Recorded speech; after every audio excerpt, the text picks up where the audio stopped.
Alvin, ang sundalo. Credit to the author. 474 hanggang 80.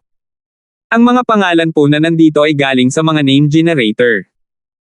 Kaya kung meron man pagkakatulad sa mga pangalan ng totoong tao o lugar, ito ay tunay na hindi sinasadya. Jacel. Nakilala ni Alvin ang mga kabataang babae na nasa edad 25 sa isang sulyap. Si Jacel, ang babaeng tinuruan niya ng leksyon noong kararating lang niya sa Imperial City noong mga nakaraang taon.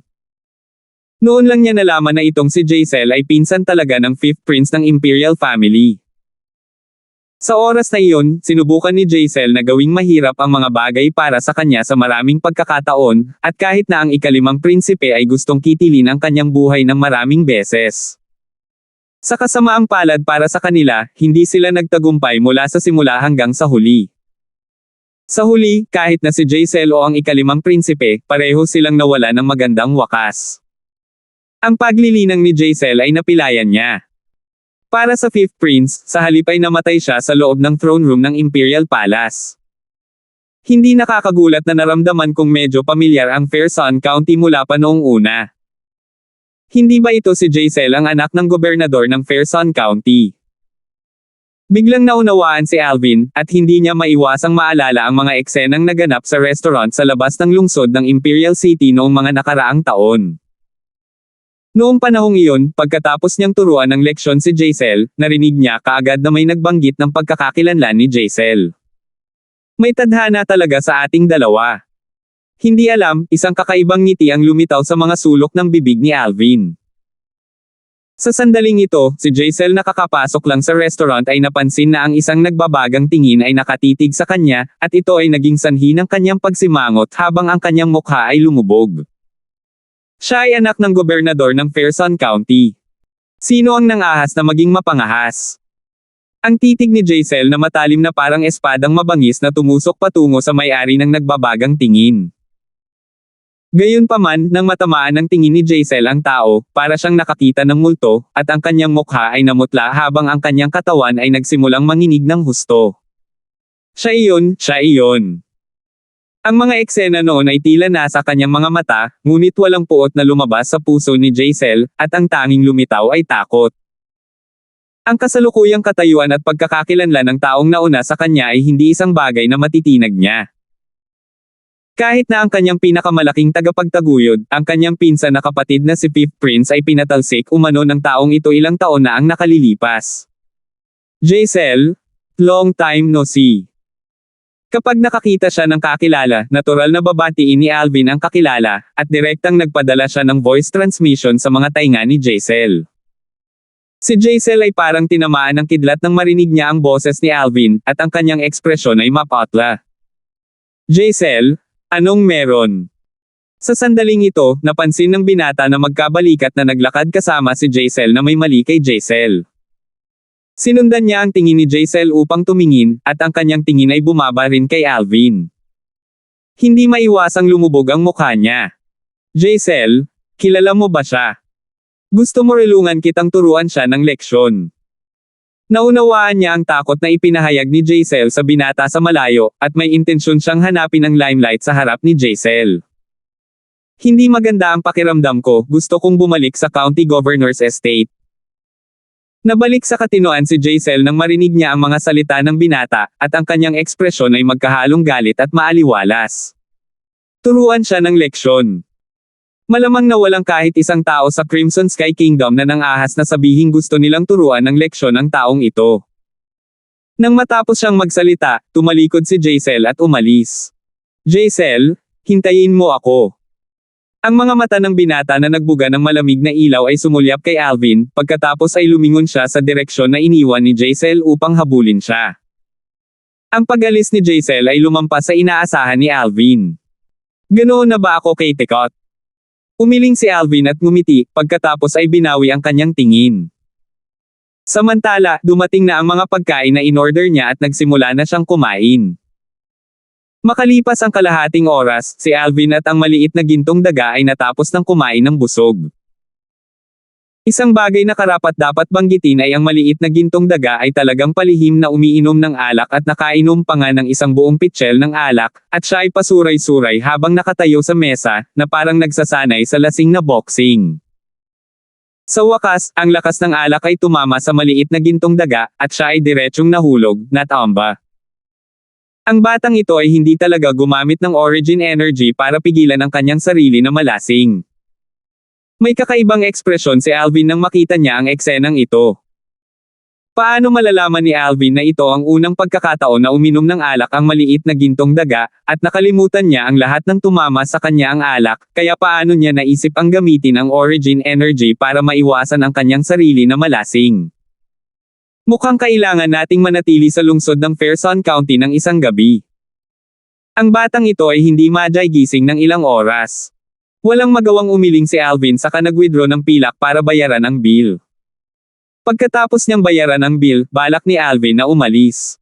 Sa sandaling ito, isang alon ng maingay na ingay ang umalangaw-ngaw mula sa labas ng restaurant. Kasunod nito, 5 matipunong lalaking nasa katanghaliang gulang ang galit na pumasok sa restaurant sa pangunguna ng isang binata.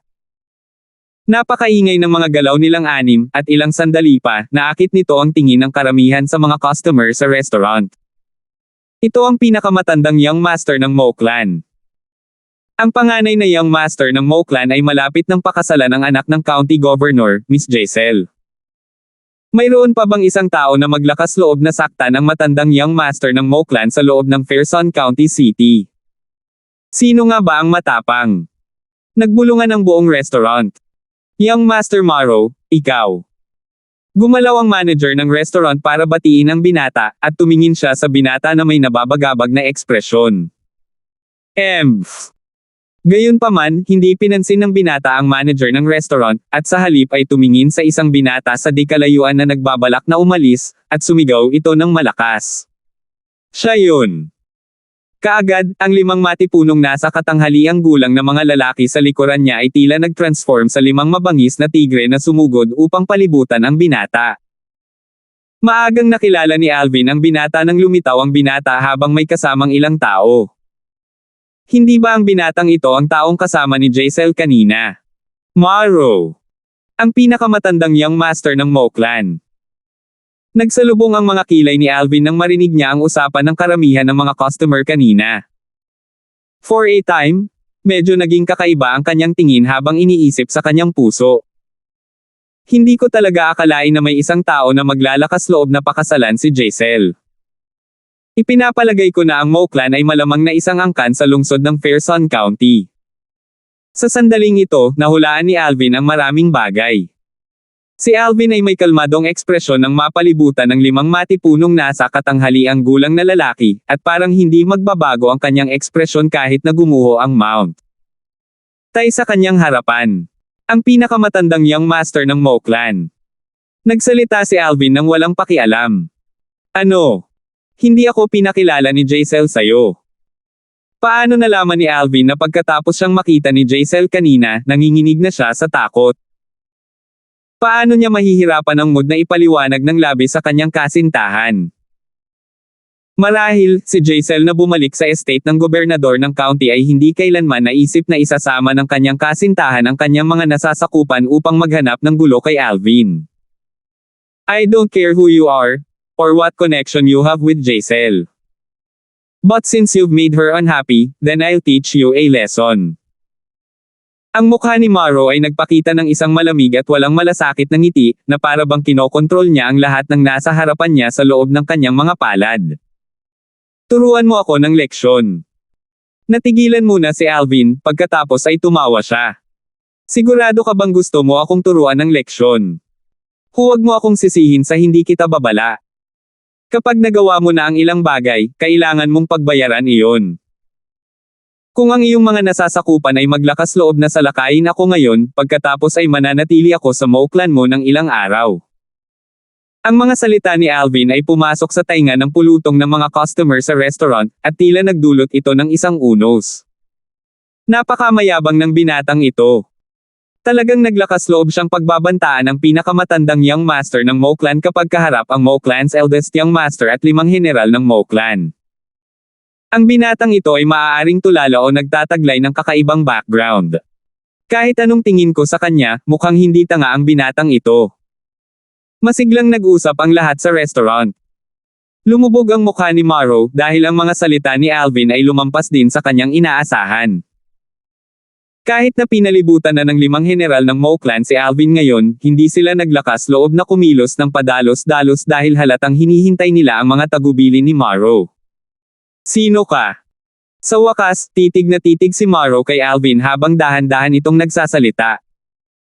Sa ganang kanya, ang binata na ito ay sadyang nagkukunwari, o ang binata ay may kakaibang pagkakakilanlan. Kung ito ang huli, kung gayon kailangan niyang mag-alala ng bahagya. Hindi napigilan ni Alvin na matawa nang marinig niya si Morrow gaya ng alam niya at nakaramdam ng takot si Morrow sa kanya. Hindi sumagot si Alvin kay Morrow at hindi siya mapakali na sagutin si Morrow, at hinawakan niya ang maliit na gintong daga bago naglakad palabas ng restaurant na may malalaking hakbang. Ang 5 general ng Mo Clan ay walang magawa habang si Alvin ay umalis at hindi ito nang ahas na pigilan siya. Tutal, hindi pa nagsasalita ang young master nila. Shit! Ang ekspresyon ni Morrow ay sobrang hindi magandang tingnan, kailan pa siya hindi pinansin ng isang taong tulad nito. Kinagat niya ang kanyang mga ngipin nang makita niyang papalabas na si Alvin sa restaurant, pagkatapos ay sumigaw sa galit. Sunggaban mo siya, bugbugin mo hanggang mamatay. Ang galit na galit niyang sigaw na ito ay halatang nakadirekta sa 5 general ng Mo Clan na dinala niya. Ang mga ginawa ni Alvin na hindi siya pinapansin at naging sanhi ng tuluyang pagsiklab ng naipon na galit sa kanyang puso. Sa sandaling ito, tuluyan na siyang nawala ng dahilan. Sa simpleng pagsasalita, nababalot ng galit ang kanyang ulo. Sa sandaling magbigay ng utos si Morrow, ang 5 malalakas na general ng Mo Clan ay nanlamig ang mga tingin, pagkatapos ay sabay silang lumipad patungo kay Alvin. Sa kalangitan, ang mga sinaunang mamet na silhouette ay namuo bago lumabas. Ang paglilinang ng mga general na ito ng Mo Clan ay ganap na ipinakita. Ang pinakamahina ay nasa ika-5 antas ng Origin Core Stage, ang pinakamalakas ay nasa ika-7 antas ng Origin Core Stage. Kakalakad pa lang ni Alvin sa pasukan at lumabas ng restaurant nang marinig niya ang 5 alon ng maingay at hindi maayos na pag-ungol ng hangin sa likuran niya. Dahan daw ang lumingon si Alvin. Ang mga sulok ng bibig ni Alvin ay gamulong sa isang malabong ngiti ng kaharap ang 5 general ng Mo Clan na sumulpot sa kanya. Sa wakas, gumawa ng hakbang si Alvin. Pumasok siya sa restaurant bago nagmadaling lumabas ng restaurant ang 5 Mo Clan generals. Ipoipo. Kaagad, si Alvin ay tila nag-transform sa isang unos, at saan man dumaan ang unos, nagbunga ito ng marahas na hangin na dumaan sa buong restaurant. Sa loob ng ilang sandali, kahit saan dumaan si Alvin, ang mga mesa at upuan sa loob ng restaurant ay umiikot na lumilipad, na humahampas sa bawat direksyon. Ang lahat sa restaurant, kabilang ang manager ng restaurant at ang Mo Clan's manager ay tinangay ng marahas na hangin ito, nagdulot ito ng matinding pananakit sa kanilang mga mata at likas nilang ipinikit ang kanilang mga mata. Samantalang sa sandaling iyon ay ipinikit nila ang kanilang mga mata. Bang! Bang! Bang! Bang! Bang! Halos tumunog ang 5 malakas na banda ng sabay-sabay, at kung hindi makikinig ng mabuti, hindi maiintindihan ng isa ang 5 putok mula sa isa't isa. Nang imulat ng maraming tao ang kanilang mga mata at makita ang eksena sa harapan nila, sila ay lubos na natulala. Ang 5 general ng Mo Clan ay nakahiga sa sahig, malamig na pawis ang umaagos habang sila ay umiiyak ng malakas at gumulong-gulong sa lupa. Ang kanilang masakit na mga ekspresyon ay naging dahilan upang ang mga taong naruroon ay makaramdam ng lamig sa kanilang mga gulugod. Nakakatakot ang binatang ito. 5 Origin Core Stage Martial Artists. Lahat sila ay nasugatan niya ng husto sa isang iglap. Hindi ka panipaniwala. Mukhang nasa 22 o 23 ang edad ng binata. Mahirap isipin na nagtataglay talaga siya ng napakalakas na lakas. Malamang na ang kanyang cultivation ay nakapasok na sa nascent soul stage. Nagkagulo sa loob ng restaurant. Habang nakatayo roon si Alvin, napansin niya ang maraming magalang na mga tingin na napunta sa kanya mula sa paligid. 475. Ang mga tingin ni Alvin ay naglalaman ng bahagyang kalokohan na pinaghalo sa loob habang ito ay dahan-daang bumaril sa dumbstruck na si Morrow. Sa sandaling ito, si Morrow ay may ekspresyon ng pagkamangha, at hindi pa siya nakaka-recover sa kanyang pagkagulat hanggang ngayon. Hindi niya akalain na ang binatang ito ay talagang nagtataglay ng gayong nakakatakot na lakas, labis na nasugatan at natamba ang lahat ng 5 heneral ng angkan na dinala niya sa isang iglap. Ikaw. Sino ka ba talaga? Sa sandaling ito, kung hindi pa rin alam ni Morrow na siya ay kumagat ng higit sa kaya niyang ngumunguya, kung gayon siya ay talagang nabuhay ng walang kabuluhan sa lahat ng mga taon na ito. Ang puso ni Morrow ay napuno ng panghihinayang, at kinasusuklaman niya ang kanyang sarili dahil sa sobrang galit niya kanina. Pangunahan ang daan. Itinaas ni Alvin ang kanyang kamay, at 5 grade 7 na gold injury pills ang bumaril sa mga kamay ng 5 heneral na Moklan na iyon. Ang 5 heneral ng Moklan ay lubos na nagpapasalamat sa kanilang pagkonsumo nito. Pangunahan. Natigilan si Morrow, at ngayon lang niya naalala ang mga salita ni Alvin noon, at ang kanyang mukha ay namutla. Gayunpaman, kahit na ayaw niya, wala siyang pagpipilian. Ang lakas ni Alvin ay malayo sa isang bagay na maaaring labanan niya at ng mga taong dinala niya. Sa buong Fairson County, ang Moklan ay maaaring ituring na isang malaking clan din, at ang kapangyarihan at katayuan nito sa Fairson County ay mas mababa lamang sa Governor's Estate. Gayunpaman, ang kapaligiran sa Moklan ngayon ay lubhang mapang-api. Sa loob ng Moklan Audience Hall, ang upuan sa ulo na orihinal na pagmamay-ari ng Moklan's Patriarch ay kinuha ng isang binata na nakadamit ng violet. Sa ibaba niya, lahat ng mga nakatataas sa Moklan kabilang ang Patriarch ng Moklan ay pinagsama-sama. Ngunit sa sandaling ito, napuno ng kaba ang kanilang mga puso. Isang binata sa edad na 23 ang dumaan sa 5 sa kanilang mga heneral ng Moklan na nagtataglay ng pambihirang lakas, at ang binata ay pinaghihinalaang nakapasok sa Nascent Soul Stage. Alam nila ng malinaw sa kanilang mga puso kung ano ang ibig sabihin ng isang 23 taong gulang na Nascent Soul Stage martial artist. Sa kanilang Crimson Sky Kingdom, malamang na mahirap para sa kahit ang Imperial Family at ang 3 dakilang angkan ng Imperial City na makagawa ng isang walang katulad na henyo. Sa madaling salita, malamang na hindi miyembro ng Crimson Sky Kingdom ang binatang ito, at posibleng galing siya sa mga kakila-kilabot na Imperial Kingdoms, Empires, o kahit dynasties. Hindi pa banggitin ang kanilang Moklan, kahit ang Imperial Family ng Crimson Sky Kingdom ay maaaring hindi maglakas loob na sakta ng gayong tao. Unfilial anak, bakit hindi ka pa lumuhod? Biglang sinipa ng Patriarch ng Moklan ang sarili niyang anak, si Morrow, sa lupa habang siya ay malamig na sumisigaw. Si Morrow ay hindi nang ahas na mag-alinlangan, at lumuhod siya sa sahig habang nanginginig ang kanyang katawan. Ngayon ay napagtanto na rin niya ang kabigatan ng bagay na iyon. Young Master, paano kita haharapin? Ang Patriarch ng Moklan ay tumingin kay Alvin habang nagtatanong ito na may nababagabag na ekspresyon. Alvin. Nagsalita si Alvin nang walang pakialam. Alvin.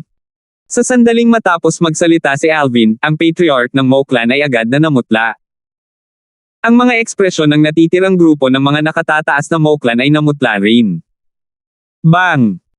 Nanghina ang katawan ni Morrow nang marinig niya ang pangalan ni Alvin, at bumagsak siya sa sahig para lang pumiglas at lumuhod muli pagkaraan ng ilang sandali. Alvin. Ang direktang supling disipulo ng Darfield. Ang commander ng nakaberda na uniform guard. Ang taong pinagkakatiwalaan ng emperador. Ang pamangkin ng Divine Might Marquis. Bilang isang dakilang angkan ng Fairson County, paanong hindi narinig ng Moklan ang tungkol sa numero 1 henyo ng Crimson Sky Kingdom, si Alvin, na nagdulot ng maraming talakayan ilang taon na ang nakararaan. Gayunpaman, hindi nila akalain na ang Alvin na di umano ay umalis sa Crimson Sky Kingdom ay talagang bumalik. Hindi lang siya nakabalik, pumunta pa siya sa Fairson County City nila. Higit pa rito, isang miyembro ng kanilang Moklan ang aktual na kumilos laban kay Alvin. Sa ilang sandali, ang mga tingin ng lahat ng nakatataas na Moklan ay bumaba kay Morrow, at ang kanilang mga titig ay puno ng galit. Sampal! Sampal! Sampal! Sampal! Sampal! Ang Patriarch ng Moklan ay humakbang pasulong pagkatapos ay itinaas ang kanyang kamay, hinampas ng 2 kamay si Morrow, at direktang sinampal si Morrow hanggang sa ganap na namamaga ang mukha ni Morrow. Commander Darfield, hindi itinuro ni Harem ang kanyang mabuti, sana ay mapatawad ni Commander Darfield ang aking pagkakasala. Kasunod nito, ang patriarch ng Moklan, si Harem, ay yumuko bilang paghingi ng tawad kay Alvin, at siya ay may nababagabag at mapagpakumbabang ekspresyon. Patawarin ang pagkakasala, Commander Darfield. Lahat ng mga nakatataas sa Moklan ay yumuko bilang paghingi ng tawad, at kinasusuklaman nila si Morrow sa kanilang mga puso sa sukdulang antas. Bagamat si Alvin ay hindi mula sa mga dakilang kapangyarihan ng mga imperial kingdoms, empires, o dynasties, ngunit para sa kanila, si Alvin ay mas nakakatakot kaysa sa mga miyembro ng mga kapangyarihang iyon na nagmula sa mga imperial kingdoms, empires, at dynasties. Kung ito ay isang tao na nanggaling sa mga lugar na iyon, ang mga kapangyarihan sa likod nila ay hindi aabot sa lawak ng pagpapababa ng kanilang sariling katayuan at paggawa ng kaguluhan tungkol dito sa kanilang Moklan. Ngunit si Alvin ay isang pag-iral na maaaring tawaging malefic existence sa Crimson Sky Kingdom. Maaaring isipin na kapag ang insidente mula ngayon ay kumalat, hindi na kailangang magsabi pa ni Alvin at magkakaroon ng isang grupo ng mga kapangyarihan na gagawa ng isang kilusang nangingibabaw upang makakuha ng pabor kay Alvin sa pamamagitan ng paglipol sa kanilang Moklan. Bukod dito, si Alvin ay halatang nakalusot sa nascent soul stage ngayon.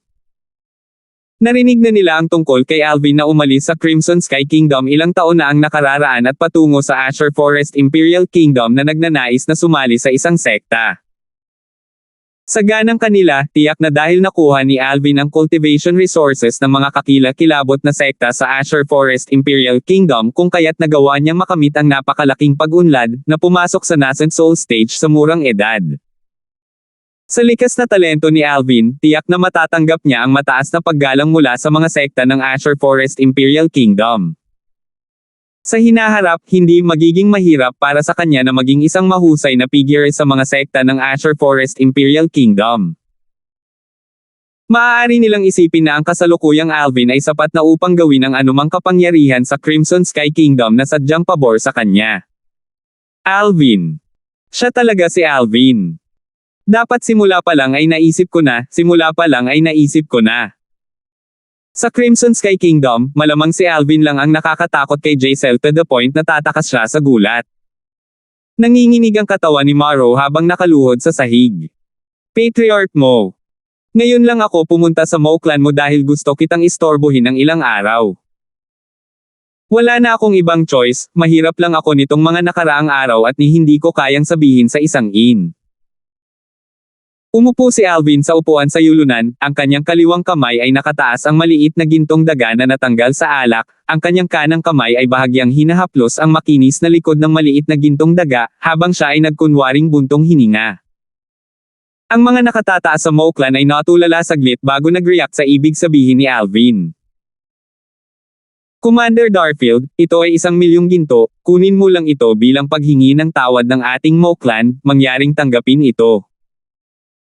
Ang patriarch ng Moklan, si Harem, ay hindi nagsalita ni isang salita bago direktang bawiin ang isang malaking tumpok ng ginto mula sa kanyang spatial ring pagkatapos ay ipinasa niya ito kay Alvin.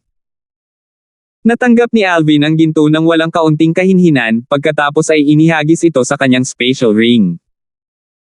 Nakahinga ng maluwag ang mga nakatataas sa Moklan nang makita nila ito. Sa ganang kanila, dahil kinuha ni Alvin ang pera, kung gayon ay hindi siya dapat gumawa ng kaguluhan tungkol sa bagay na ito. Sa hindi inaasahan. Kukunin ko itong 1,000,000 ginto bilang kabayaran sa takot na idinulot sa akin niyang master mo. Tumingin si Alvin sa mga nakatataas sa Moklan habang nagsasalita siya ng walang pakialam. Ang mga nakatataas na Moklan na nag-aakalang kaya nilang paalisin si Alvin ng ganoon ay ganap na nagulat. 1,000,000 ginto lamang ang kabayaran para sa takot. Si Morrow na lumuhad sa lupa ay naramdamang nagdilim ang kanyang paningin at muntik na siyang mawala ng malay. Napuno ng hinaing ang kanyang puso. Sino ba talaga ang tinakot? Siyempre, wala siyang lakas ng loob na magsabi ng kahit ano, at walang magawa lang niyang sabihin iyon sa kanyang puso. Nag-react ang mga nakatataas ng Moklan sa mga salita ni Alvin, at muli silang galit na tumitig kay Morrow ng may lihim na pag-unawa. Saganang kanila, kung hindi dahil kay Morrow, iimbitahan, kaya ng kanilang Mo clan ang isang dakilang Panginoon dito. Mas madaling magpatawag ng masamang espirito kaysa pawiin ito. Ngayon, maaari nilang ituring na lubos nilang naunawaan ang kahulugan ng mga salitang ito. Commander Darfield, tanggapin mo ito. Si Harem ay nagbigay ng higit sa 1,000,000 ginto, at ang kanyang puso ay dumudugo. Ang 2,000,000 ginto ay walang alinlangan na isang napakalaking figure para sa Mo clan. Ngayon, wala na siyang ibang hinahangad kundi ang sampelan ng kanyang anak hanggang sa mamatay. Ang alibugang anak niyang ito ay nagsayang ng 2,000,000 ginto para sa Mo clan sa napakaikling panahon. Tinanggap ni Alvin ang ginto at tumango bilang kasiyahan. Prangka si Patriarch Mo gaya ng inaasahan. Dahil prangka si Patriarch Mo, hindi ko napipilitin pa si Patriarch Mo. Dahil sa mga salita ni Alvin, nakahinga ng maluwag si Harem at ang mga nakatataas sa Mo clan. Sa wakas ay itatapon na natin ang mapanlinlang na pag-iral na ito. Gayunpaman, sa susunod na sandali, ang kanilang mga puso ay nasuspend muli nang marinig nila ang mga sumusunod na salita ni Alvin. Kukunin ko itong 1,000,000 ginto bilang pera para sa grade 7 gold injury pills na ibinigay ko sa iyong mga general ng Mo clan. Patriarch Mo, wala kang pakialam, di ba? Iniligpit muli ni Alvin ang salansan ng ginto, pagkatapos ay tumingin siya kay Harem at nagtanong ng may kalmadong tono. I don't mind. Si Harem ay hindi nang ahas na mag-alinlangan at nagmamadaling tumugon. Ngunit matagal na siyang nag-breakout na may mga sumpa sa kanyang puso. Ang 5/7 gold injury pill ay 1,000,000 ginto. Ito ay sadyang walang prinsipyo kaysa sa isang walang prinsipyong mangangalakal. Dahil ganito. Dahil naging napaka-cooperative ni Patriarch Mo, babayaran ako ng Mo clan mo ng isa pang 1,000,000 ginto bilang gastos sa pagpapalaban sa akin, paano na? Alam din ninyong lahat na kapag ang isang nascent soul stage na martial artist ay lumaban, mayroon pa rin kaunting origin energy na kailangang maubos. Isang ngiti ang sumilay sa mukha ni Alvin. Patriarch Mo, tama ba ako? Sa sandaling ito, nang ang ngiti ni Alvin ay pumasok sa mga mata ni Harem at ng mga nakatataas na Mo clan, ito ay walang pinagkaiba sa ngiti ng isang diablo. Sandali lang nakipag-away siya at nabash pa ang mga tao natin. Gayunpaman nais niya ang isang bayad sa kabayaran para sa pakikipaglaban.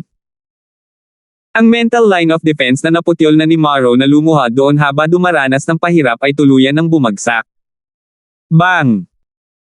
Sa sumunod na sandali, nagdilim ang paningin ni Morrow, pagkatapos ay direktang nagalit siya hanggang sa nawalan siya ng malay. Ngunit walang naawa sa kanya, at kasama rito ang kanyang ama. Ang 3,000,000 ginto na iniregalo ng tulad nito ay walang alinlangan na malaking kawalan sa Mo clan. Ito ay dahil ang kanilang Mo clan ay umasa sa kanilang relasyon sa County Governor's Estate at nagmonopolya ng maraming negosyo sa Fairson County, kung hindi, kahit na isuko nila ang lahat ng mga mapagkukunan sa kanilang clan, hindi sila makakagawa ng napakaraming pera. Hindi napigilan ni Alvin ang palihim na mapabuntong hininga nang muli siyang tumanggap ng 1,000,000 ginto. Hindi niya akalain na ang Mo clan, isang angkan lamang ng county city ay talagang nakakagawa ng napakaraming pera. Sa simula, nagplano lamang siyang humingi ng ilang daang libong ginto mula sa Mo clan. Sa hindi inaasahan, ang patriarch ng Mo clan noon, si Harem, ay direktang gumawa ng 1,000,000 ginto, at naging sanhi ito sa kanyang pakiramdam na magiging bastos kung hindi siya kukuha ng higit pa. May isip na kung alam ni Harem ang nasa puso ni Alvin, malamang na magagalit siya hanggang sa dumura siya ng dugo sa lugar. Patriarch Mo, ang iyong Mo clan ay tunay na mapagbigay. Kung malaya ako sa hinaharap, tiyak na madalas akong pumunta rito. Nang umalis si Alvin, ngumiti siya habang kinakausap si Harem. Gayunpaman, ang mga salitang ito sa halip ay naging sanhi ng pamumutla ng mga mukha ni Harem at lahat ng mga nakatataas sa Mo clan. Itong malefic existence ay gusto pa ring dumating ng madalas. Haha! Biro ko, biro ko. Natawa si Alvin nang makita niya ang mga ekspresyon ng mga nakatataas sa Mo clan, pagkatapos ay dinala niya ang maliit na gintong daga at diretsyong umalis. Ang mga natamo sa pagkakataong ito ay hindi masama. 476. Pagkatapos umalis ni Alvin sa Moklan Estate kasama ang Little Gold Mouse, umalis siya sa Fairson County City at bumalik sa Imperial City. Para sa kanya, ang insidente sa Moklan ay isang komedya lamang. 3 milyong ginto ay wala sa kanya na nagtataglay ng ilang 10 milyong ginto. Dahil ang matandang Young Master ng Moklan na iyon ay nasaktan siya, kung gayon ang Moklan's Young Master ay maaari lamang isaalang-alang ang kanyang sarili bilang kapos-palad. Pagkatapos bumalik sa Imperial City, hindi na umuwi si Alvin, ngunit sa halip ay pumunta sa Darfield dahil may ilang hindi nasagot na mga tanong sa kanyang puso. Hinanap ni Alvin ang Patriarch, si Howard, pagkarating niya sa Darfield Estate. Patriarch, nabalitaan ko mula kay Tito Noel na pagkatapos mawala ng aking ama ang Swamp of Death, ang Darfield ay minsan nang nagpadala ng isang eksperto upang pumasok sa Swamp of Death at hanapin siya. Maaari ko bang malaman kung ano ang tawag sa ekspertong iyon? Dumiretso si Alvin sa punto at nagtanong. Bagamat hindi niya alam kung bakit biglang magiging interesado si Alvin dito, ngunit sinabi pa rin ni Howard, ang ekspertong iyon ay isang ninuno ng ating Darfield, isang pag-iral sa half-step void stage. Ang pangalan niya ay Josh Darfield. Josh. Ang mga mata ni Alvin ay hindi napapansin. Mukhang hindi mali ang hula niya, ang skeleton na natagpuan niya sa bulwagan ng palasyo sa ilalim ng lupa sa loob ng napakalaking hukay sa Swamp of Death ay talagang dalubhasa ng Darfield noong mga nakaraang taon. Ang liham sa loob ng spatial ring ng balangkas na iyon ay sapat na upang ipakita ang kanyang pagkakakilanlan. Little Alvin, bakit bigla mo na lang tinatanong ito? Curious na tanong ni Howard. Nagtatanong lang. Ngumiti si Alvin ngunit hindi nagsalita ng totoo. Hindi naman sa gusto niyang itago, sa halip ay dahil ayaw niyang maabala ang senior na iyon. Sa bagay, matagal na ring pumanaw ang senior na iyon. Hahayaan na lang niya ang senior na iyon na mapayapang matulog ng walang hanggan sa loob ng underground na palasyo. Matapos malaman ang tungkol sa kung ano ang gusto niyang malaman, ang layunin ng paglalakbay ni Alvin ay masasabing kumpleto at perpekto, at direktang nagpaalam siya kay Howard at umalis. Pagkatapos umalis sa Darfield Estate, bumiyahe si Alvin sa Paladin Academy, at nakilala niya ang guro ng Star Mastermind Department ng Paladin Academy, si Charlie na din ng Paladin Academy. Little fellow, matagal ka nang bumalik bago mo ako naisip ang bisitahin. Hindi napigilan ni Charlie na kutsain ang sandali na nagkita sila. Napangiti si Alvin na nahihiya. Naka-encounter ako ng bottleneck sa cultivation ko lately at busy sa cultivate, kaya. Hehe. Sige, nagbibiro lang ako. Nabalitaan ko na noong isang buwan, kababalik mo lang kapag pinilit mong sumuko at tumakas ang mga miyembro ng Sun Ascent Kingdom. At saka, gumamit ka ng kakaibang kakayahan. Si Charlie ay tumingin ng malalim kay Alvin. Bukod dyan, ang junior brother na dinala mo ay talagang isang first level na nascent soul stage na martial artist. Labis akong curious, bilang kanyang senior brother, anong level na ang narating ng cultivation mo?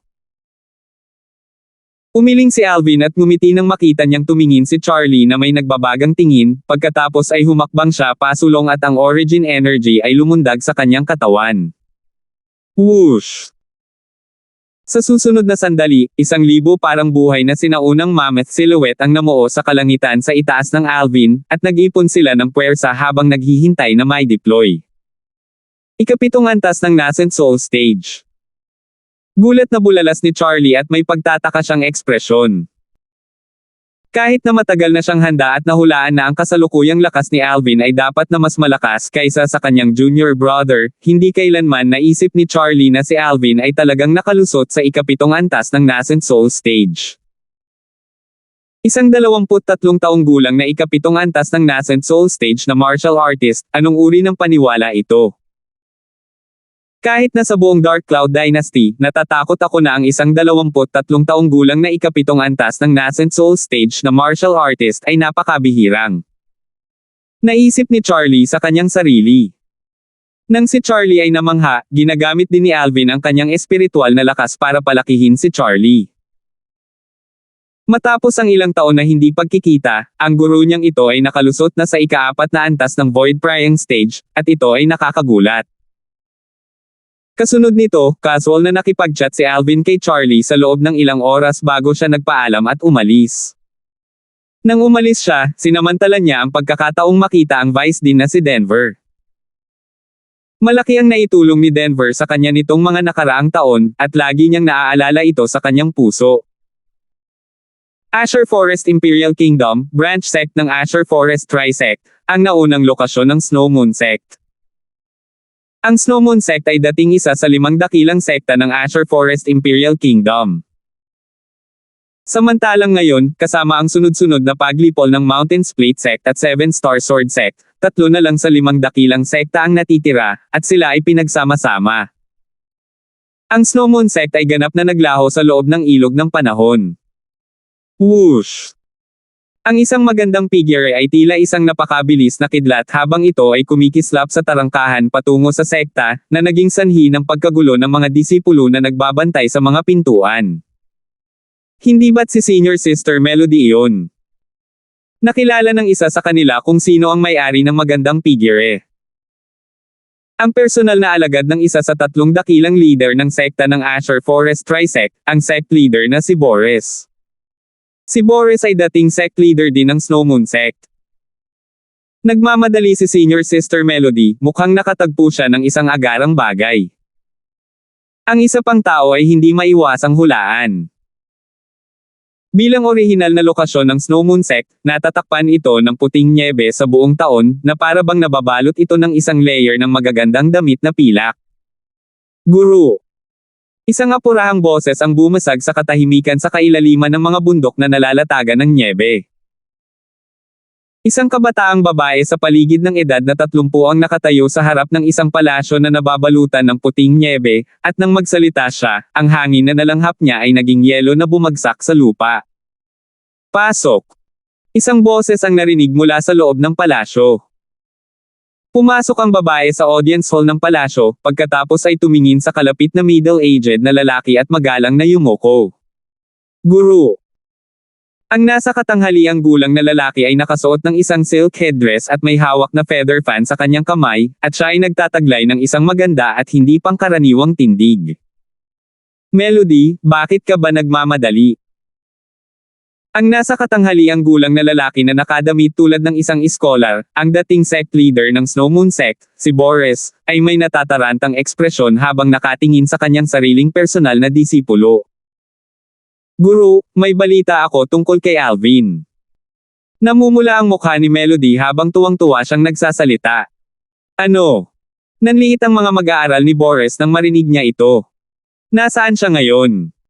Nang matapos magsalita si Boris, ang kanyang tono ay naglalaman ng bahagyang malamig na lamig.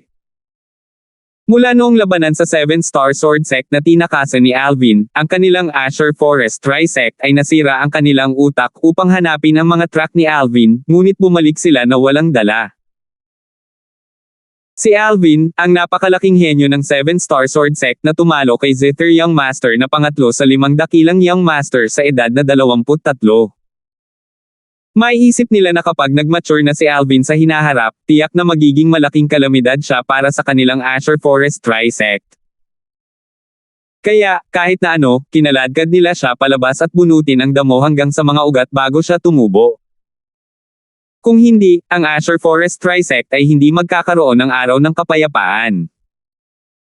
Gayunpaman, sa panahong ito, bagamat walang pagkukulang ng lakas upang hanapin ang mga track ni Alvin, hindi sila kailanman nakakita ng anumang mga pahiwatig na nauugnay kay Alvin sa lahat ng panahon.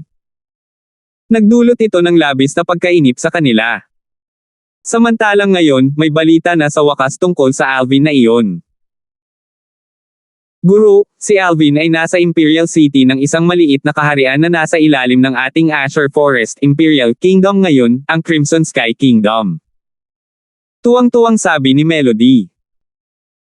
Pagkatapos ng lahat, mula noong labanan sa 7 Star Sword Sect, ang 3 dakilang sect leader ng Azure Forest Tri-Sect ay sama-samang nagpahayag. Kahit sino man iyon, hanggat natagpuan ng isang Azure Forest Trisect na disipulo ang mga track ni Alvin, pagkatapos ay kapag napatay si Alvin, ang disipulo ay makakakuha ng Grade 5 Spirit Weapon. Sa Azure Forest Imperial Kingdom, ang isang Grade Give Spirit Weapon ay palaging isang bagay na tanging ang mga pinuno ng ilang malalaking kapangyarihan na nakatayo sa tuktok ng Azure Forest Imperial Kingdom ang kayang taglayin. Ang antas ng kahalagahan nito ay maaaring isipin.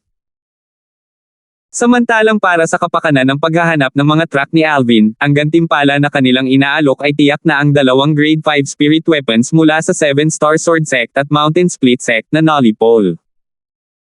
Kapag napatay si Alvin, ang taong nagbigay ng mga track ni Alvin ay maaaring pumili ng alinman sa dalawang Grade 5 Spirit Weapons.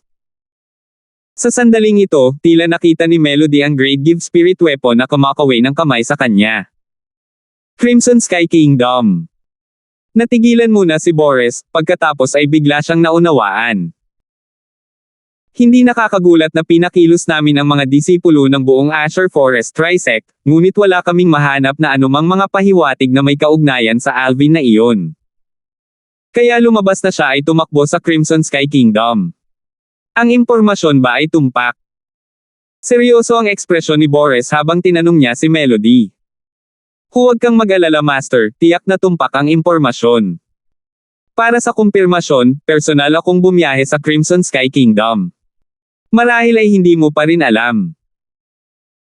Master, sumikat ang Alvin na iyon sa Crimson Sky Kingdom na iyon ilang taon na ang nakalipas, at kinikilala pa nga siya bilang numero 1 henyo ng Crimson Sky Kingdom. Mabagal na nagsalita si Melody. Ayon sa impormasyong nalaman ko sa aking sarili, minsang lumitaw si Juan Alvin sa Imperial Palace ng Crimson Sky Kingdom 2 buwan na ang nakakaraan. At saka, marami siyang kamag-anak at kaibigan sa Crimson Sky Kingdom. Habang nagsasalita siya dito, huminto si Melody saka nagpatuloy. Kung kailangan, ganap nating magagamit ang mga taong iyon para pilitin si Alvin na lumitaw. Melody, very good. Hindi mo binaygo Master. Nagpakita si Boris ng isang masayang ngiti. Sabay-sabay kong hahanapin si Sect Leader Long at Sect Leader Lo, at sasabihin ko sa kanila ang magandang balitang ito. Kapag napatay si Alvin, Melody, makakakuha ka ng Grade Give Spirit Weapon. Sa sandaling matapos siyang magsalita, humakbang si Boris sa ere at direktang umalis. Naiwan lamang si Melody na nakatayo sa lugar na may nasasabik na ekspresyon. Crimson Sky Kingdom, Imperial City. Hindi alam, nakabalik na ako ng 2 buwan. Sa loob ng maluwag na courtyard house sa likurang patio, nakaupo si Alvin sa isang pergola habang tinutokso ang maliit na gintong daga na nasa mesa. Squeak squeak! Tumingin ang maliit na gintong daga kay Alvin at sumigaw bago sinabi sa pamamagitan ng voice transmission, Kuya Alvin, namimiss mo ba sina Kuya Kelly at Sister Megan? Tumango si Alvin. Hindi pa bumabalik sina Kelly at Little Megan. I wonder kung saan sila nagpunta. Bago pa makasagot ang maliit na gintong daga. Young Master. Isang boses ang pumasok sa likurang patio. Naunawaan ni Alvin na ito ang boses ni Rina. Rina, anong nangyari? Dinala ni Alvin ang maliit na gintong mouse at umalis sa likurang patio bago pumunta sa harap na patio. Young Master, may naghahanap sa iyo mula sa Darfield sa labas, sabi ni Rina kay Alvin. Someone from the Darfield. Lumabas si Alvin sa looban ng kanyang bahay at napansin na may naghihintay na karwahe doon. Munting Alvin. Hindi nagtagal, nabuksan ang kurtina ng pinto ng karwahe at inilabas ng isang medyo may edad na lalaki ang kanyang ulo. Ihahatid kita para makita ang isang tao. Nakilala ni Alvin ang taong ito ang ika-4 na guro ng Darfield, si Hagedorn. Umakyat si Alvin sa karwahe na may pagtataka sa kanyang puso. WHO. Malalaman mo pagdating mo sa clan. Pinipigilan ni Hagedorn na hulaan si Alvin. Dinala ni Alvin ang pagtataka sa kanyang puso at dumating sa Darfield Estate kasama si Hagedorn, pagkatapos ay tumungo sa Darfield's Audience Hall. Bago siya makapasok sa Audience Hall, narinig ni Alvin ang isang tinig na tumunog mula sa loob. Third brother, hindi mo kasalanan ang lahat ng ito. Bukod pa dyan, ang iyong anak ay napaka-promising. Ngayong nakabalik ka na, maaari mong tamasahin ang kaligayahan ng paglilibang. Naunawaan ni Alvin na ito ang tinig ng patriarch, si Howard. Pangatlong kapatid. Pwede kaya? 477. Bumilis ang paghinga ni Alvin nang marinig niya ang sinabi ng patriarch na si Howard. Sa buong mundo, tila isang nag-iisang tao lamang ang maaaring tawaging ikatlong kapatid ni Howard. Raymond. Sa madaling salita, deadbeat dad niya iyon. Hindi pa banggitin na siya ay isang taong tumawid mula sa lupa at walang anumang nararamdaman sa deadbeat na ama na hindi pa niya nakilala, kahit na ito ay ang Alvin. Mula pa noon, wala siyang anumang alaala ng deadbeat na ama niya. Para kay Alvin, ang kanyang ama ay napakalayo, masyadong hindi totoo.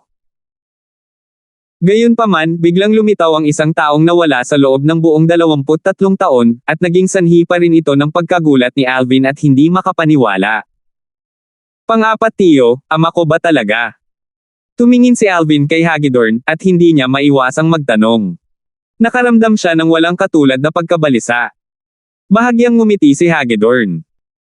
Hindi mo ba malalaman kung siya ang iyong ama o hindi sa pamamagitan ng pagpasok at pagtingin? Hanggang sa pumasok si Alvin sa audience hall ay alam niya kung ano ang ibig sabihin ng mga salita ni Hagedorn. Sa loob ng audience hall, isang kabataang lalaki na may matangkad na figure ang nakatayo na nakaharap sa Darfield's patriarch, si Howard. Kasalukuyan, nang marinig nila ang tunog ng mga yabag, ang dalawa sa kanila ay lumingon patungo sa mga yabag sa halos parehong oras. Bumaba ang tingin ni Alvin sa binata. Ang binata ay nakasuot ng asul na damit, na may buhok na casual na nakakalat sa kanyang mga balikat, at ang kanyang mukha ay gwapo at napakalinis. Ang binata ay may hugis espada na mga kilay at mabituing mga mata, isang matibay na mukha na kakaiba at angular, at parang pinutol ito ng talam. Ang pinaka nakakagulat kay Alvin ay ang hitsura ng binata ay talagang 60% o 70% katulad niya. Kasabay nito, kapag kaharap ang binata, isang uri ng pakiramdam ng pagiging konektado sa pamamagitan ng dugo ay talagang lumitaw sa loob ng kanyang puso ng walang dahilan o tula. Sa sandaling ito, walang mga salita ang kailangan dahil kinumpirma na ni Alvin ang pagkakakilanlan ng binatang ito. Raymond. Ang deadbeat niyang tatay. Ang asawang inisip ng kanyang ina araw at gabi.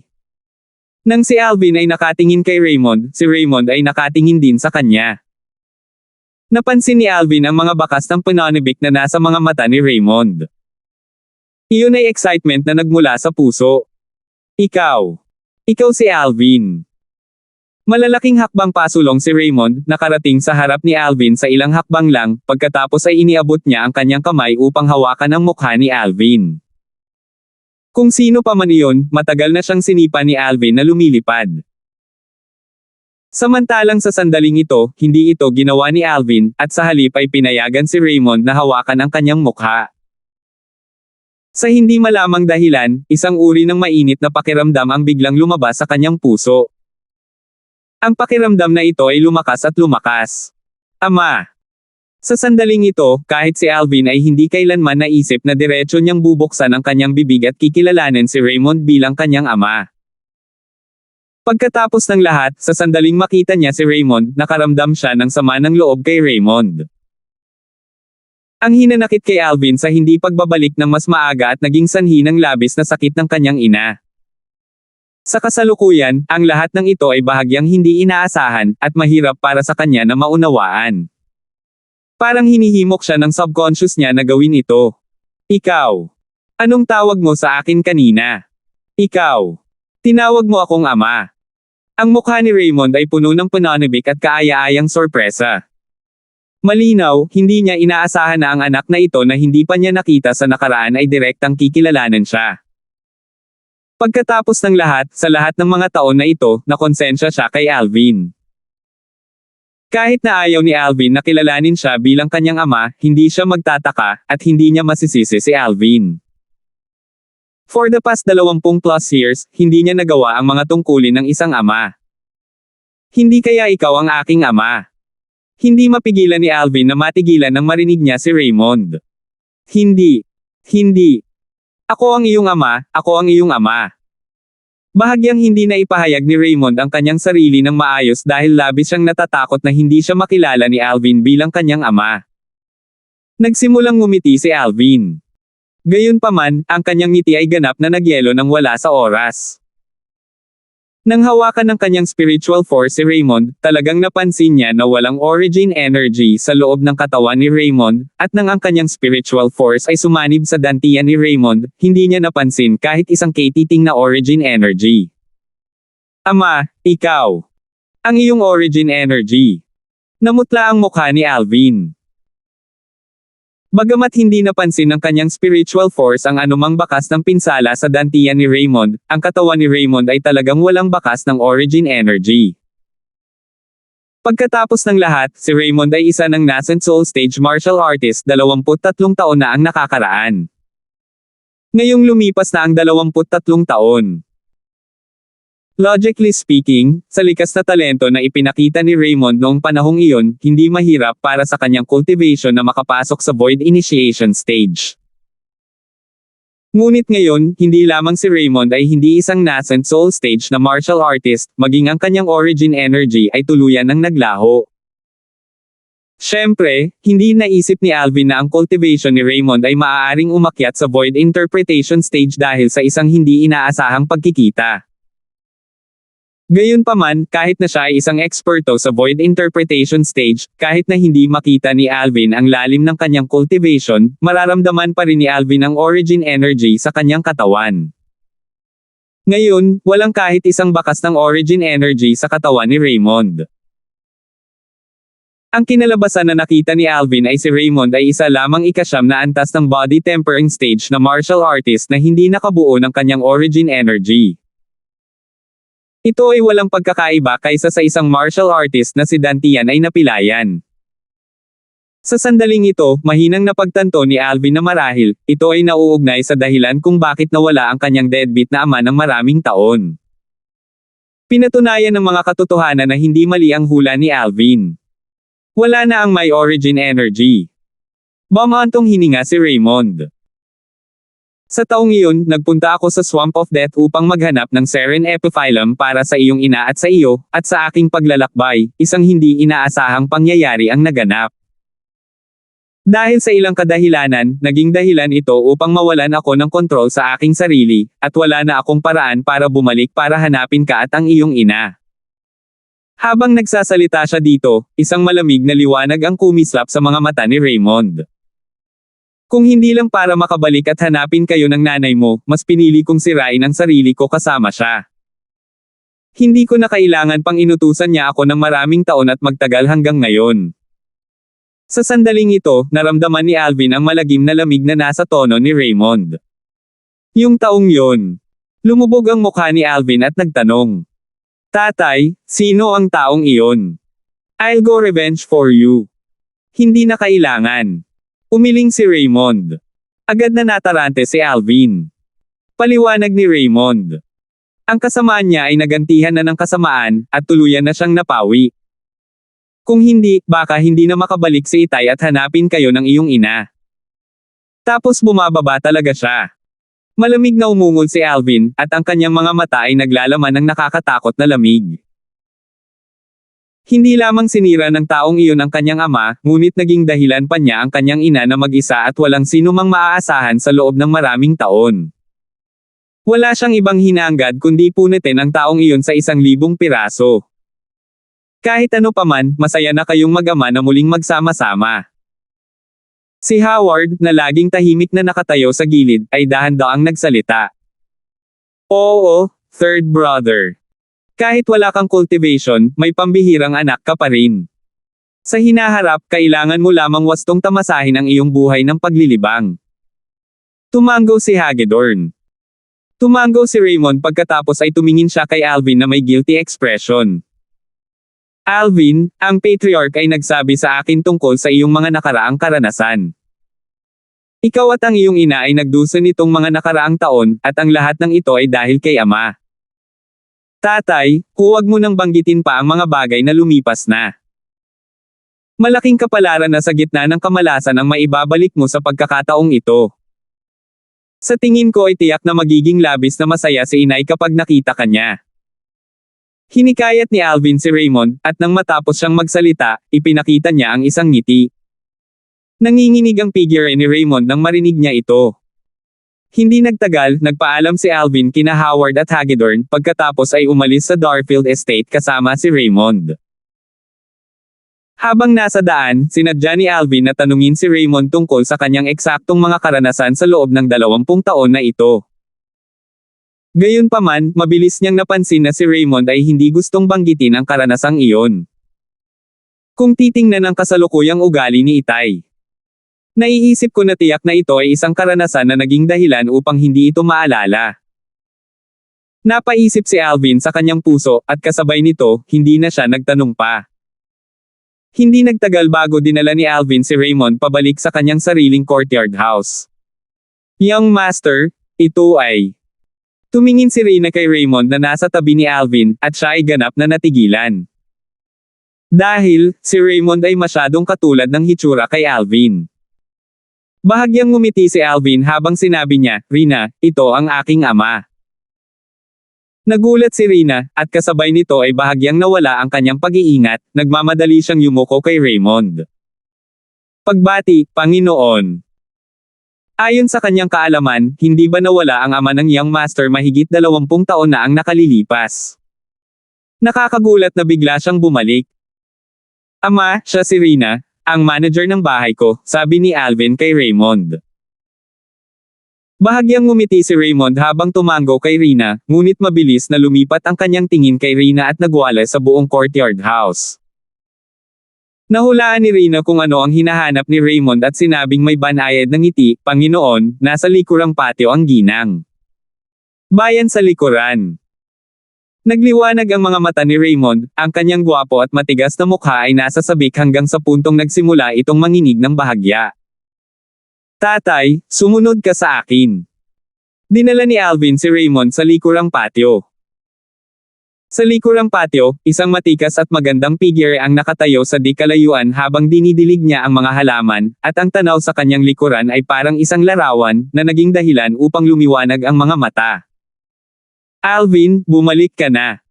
Dahan daw ang lumingon ng babae nang marinig ang mga yabag. Narinig kong sinabi ni Reyna kaninang madaling araw, ikaw. Hindi na natapos sa pagsasalita ang babae dahil natulala siya sa mga sandaling ito. Ang figure na lumitaw ng hindi mabilang na beses sa kanyang mga panaginip sa nakalipas na 20 taon ay talagang lumitaw sa kanyang mga mata. Ito ay tunay na totoo, ngunit napaka-ilusyon.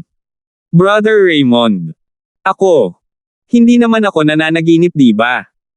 Ang tingin ng babae ay ganap na binaliwala si Alvin at bumaba kay Raymond na nasa tabi ni Alvin, at siya ay labis na nasa sabik. Ang maselang figure ng babae ay nanginginig ng husto, at ang kanyang mga mata ay napuno ng pagkabalisa, dahil siya ay labis na natatakot na ang tanawin sa harap ng kanyang mga mata ay isang panaginip lamang. Wala man lang siyang lakas ng loob na iunat ang kamay para kurutin ang sarili at kumpirmahin kung nananaginip ba siya o hindi. Dahil kapag nahulog ito, nangangahulugan din ito na madyay gising siya mula sa panaginip. Ayaw niyang paikliin ang masayang sandali na ito. Kahit na ito ay panaginip lamang, siya ay umaasa na hindi na siya madyay gising sa panaginip na ito, umaasa siyang ang sandaling ito ay maaaring maging walang hanggan. Sa sandaling ito, bahagyang nanginginig din ang katawan ni Raymond. Parehong-pareho ang kanyang damdamin sa babaeng nasa harapan niya. Rosa. Ina. Nang makita niya itong deadbeat na tatay, si Raymond, na nakatayo sa lugar at hindi kumikibo pagkaraan ng mahabang panahon, umiling si Alvin at ngumiti, pagkatapos ay sumigaw.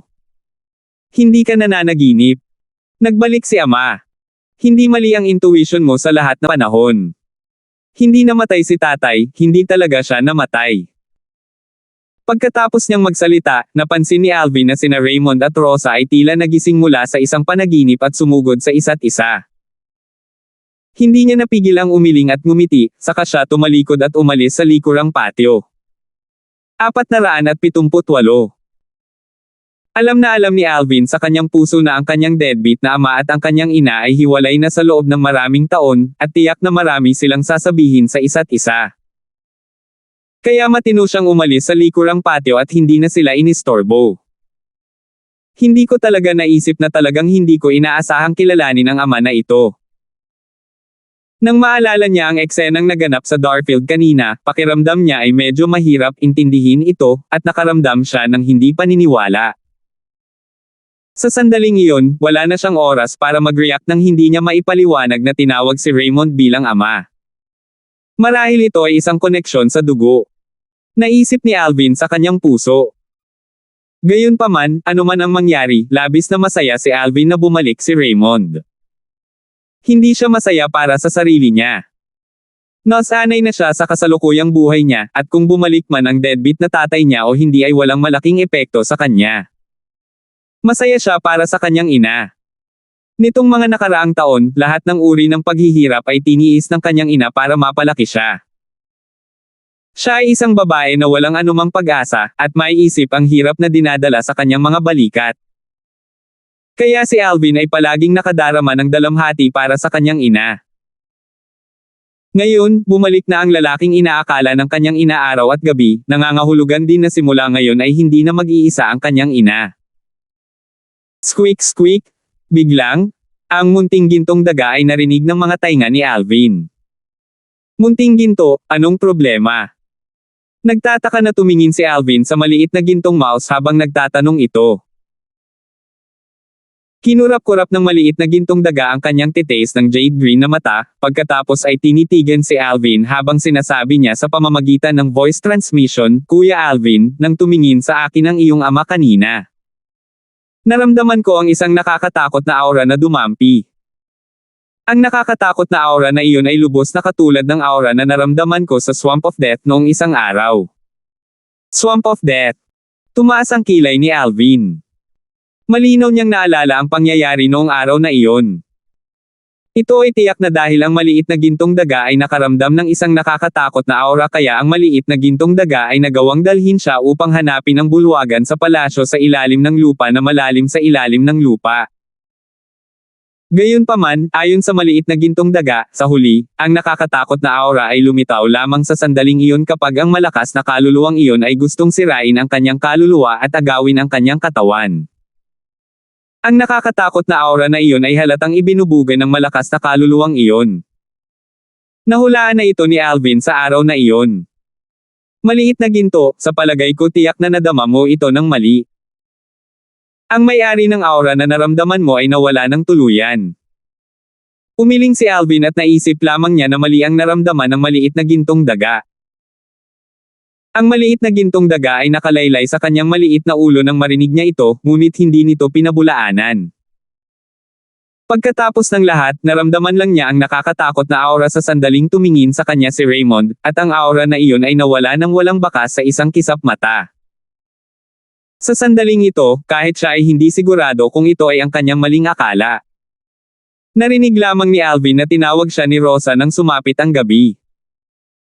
Dinala ni Alvin ang maliit na gintong daga at naglakad papunta sa likurang patio. Ngayon lang niya napansin na ang kanyang ina ay nakasandaw sa gilid ng kanyang deadbeat na tatay, si Raymond, ang kanyang magandang pisngi ay nagbuga ng pamumula, at ang kanyang mga mata na puno ng tubig ay tila kahit ano ay matutunaw. Mama, congratulations sa pagtupad ng wish mo. Iyon ang unang pagkakataon na nakita ni Alvin ang kanyang ina na napakasaya, at hindi niya maiwasang mapangiti. Naunawaan niya na talagang masaya ang kanyang ina dahil nakasulat ang kaligayahan sa buong mukha nito. Alvin, dali-daling lumapit at pagmasdan ka ng mabuti ng iyong ama. Tinawag ni Rosa si Alvin ng may ngiti na parang bulaklak, at siya ay parehong maganda at kaakit-akit. Lumapit si Alvin. Rosa, napagdaanan mo ang matinding paghihirap nitong mga nakaraang taon. Alam ko na ang lahat ng naranasan ninyo ni Alvin nitong mga nakaraang taon. Ginagarantiya ko na sa hinaharap, hindi ako aalis ni Katie Ting sa iyong tabi. Tumingin si Raymond sa asawa sa kanyang tabi, at nang maisip niya ang mga karanasan ng kanyang asawa nitong mga nakaraang taon, napuno ng guilt ang kanyang puso. Bahagyang tumango si Rosa na may masayang ekspresyon. Nag-uumapo sa tuwa ang pamilya ng tatlo. Sa panahong ito, para hindi mag-alala ang kanyang ina, hindi binanggit ni Alvin ang bagay na nawala sa kanyang ama ang lahat ng origin energy sa kanyang katawan, at si Alvin ay kumilos lamang bilang kumpanya na nakinig sa kanyang ama at ina na nagsasalita tungkol sa kanilang nakaraan. Ang mga nakaraang pangyayaring ito ay halos mga kwento noong bata pa ang kanyang ama at ina. Sa oras na iyon, hindi pa siya ipinapanganak. Mayroon ba akong dalawang future daughter-in-laws?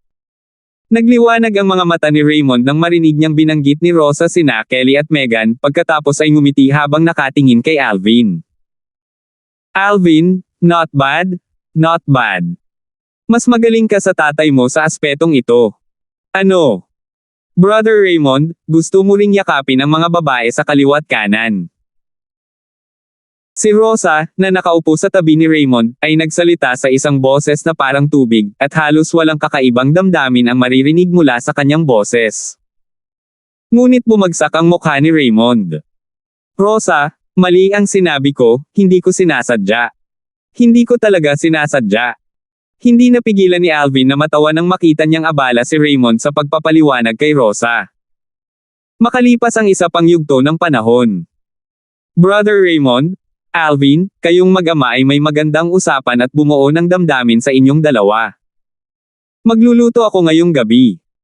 Nang umalis si Rosa sa nabasang patio, ang kanyang mukha ay namumula at siya ay labis na masaya. Napapasigla ang mga tao kapag nakatagpo sila ng mga masasayang kaganapan. Ang kasabihang ito ay tiyak na nagsasalita tungkol sa kasalukuyang Rosa. Para kay Rosa, walang mas kasiya siya kaysa sa pagbabalik ng kanyang asawa na nawala ng mahigit 20 taon. Tatay, anong nangyari sa origin energy mo? Napansin kong parang walang bakas ng pinsala ang dantian mo.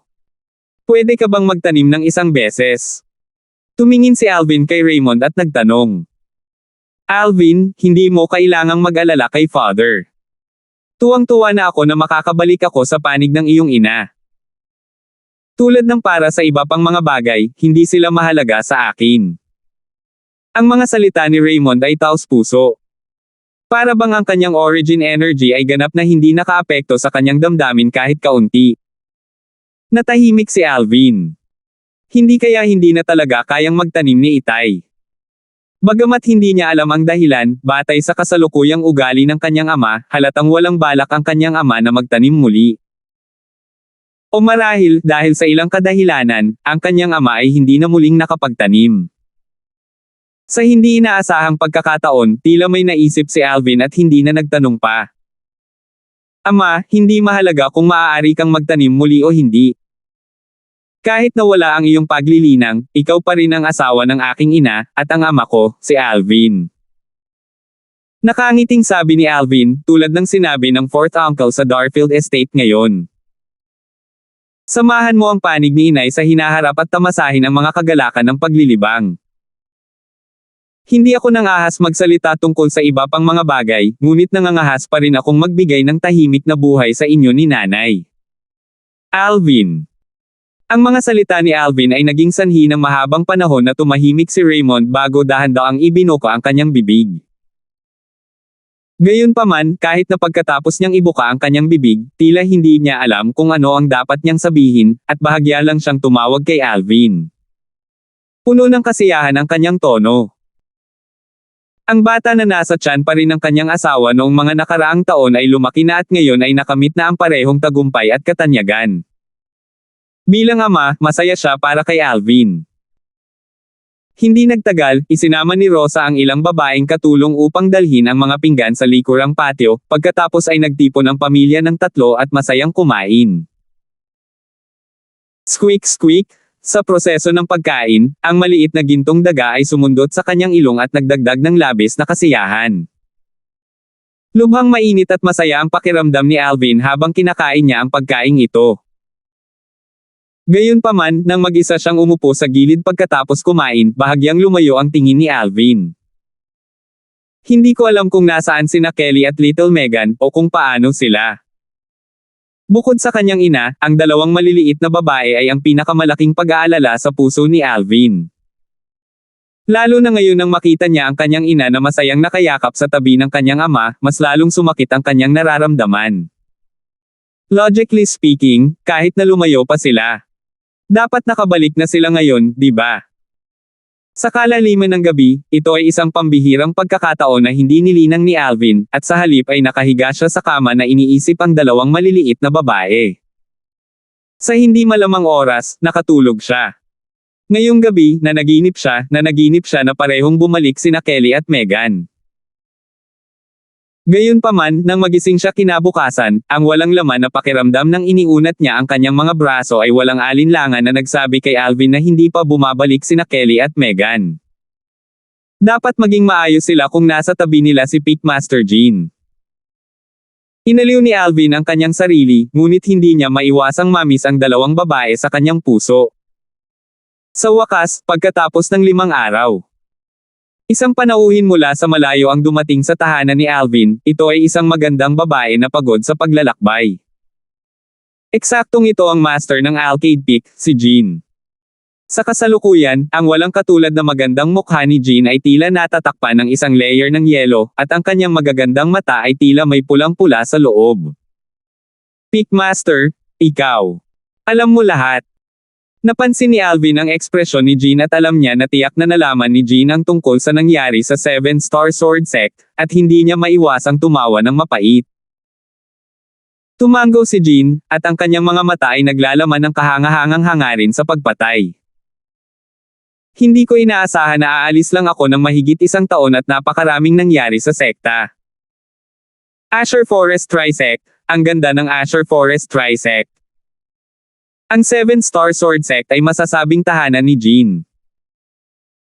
Bukod sa mga kontribusyon ng big sister niyang iyon, ang dahilan kung bakit si Jean ay nagtataglay ng kanyang kasalukuyang mga nagawa ay higit pa dahil sa paglalagay ng kanyang guro sa puso at kaluluwa sa pag-aalaga sa kanya.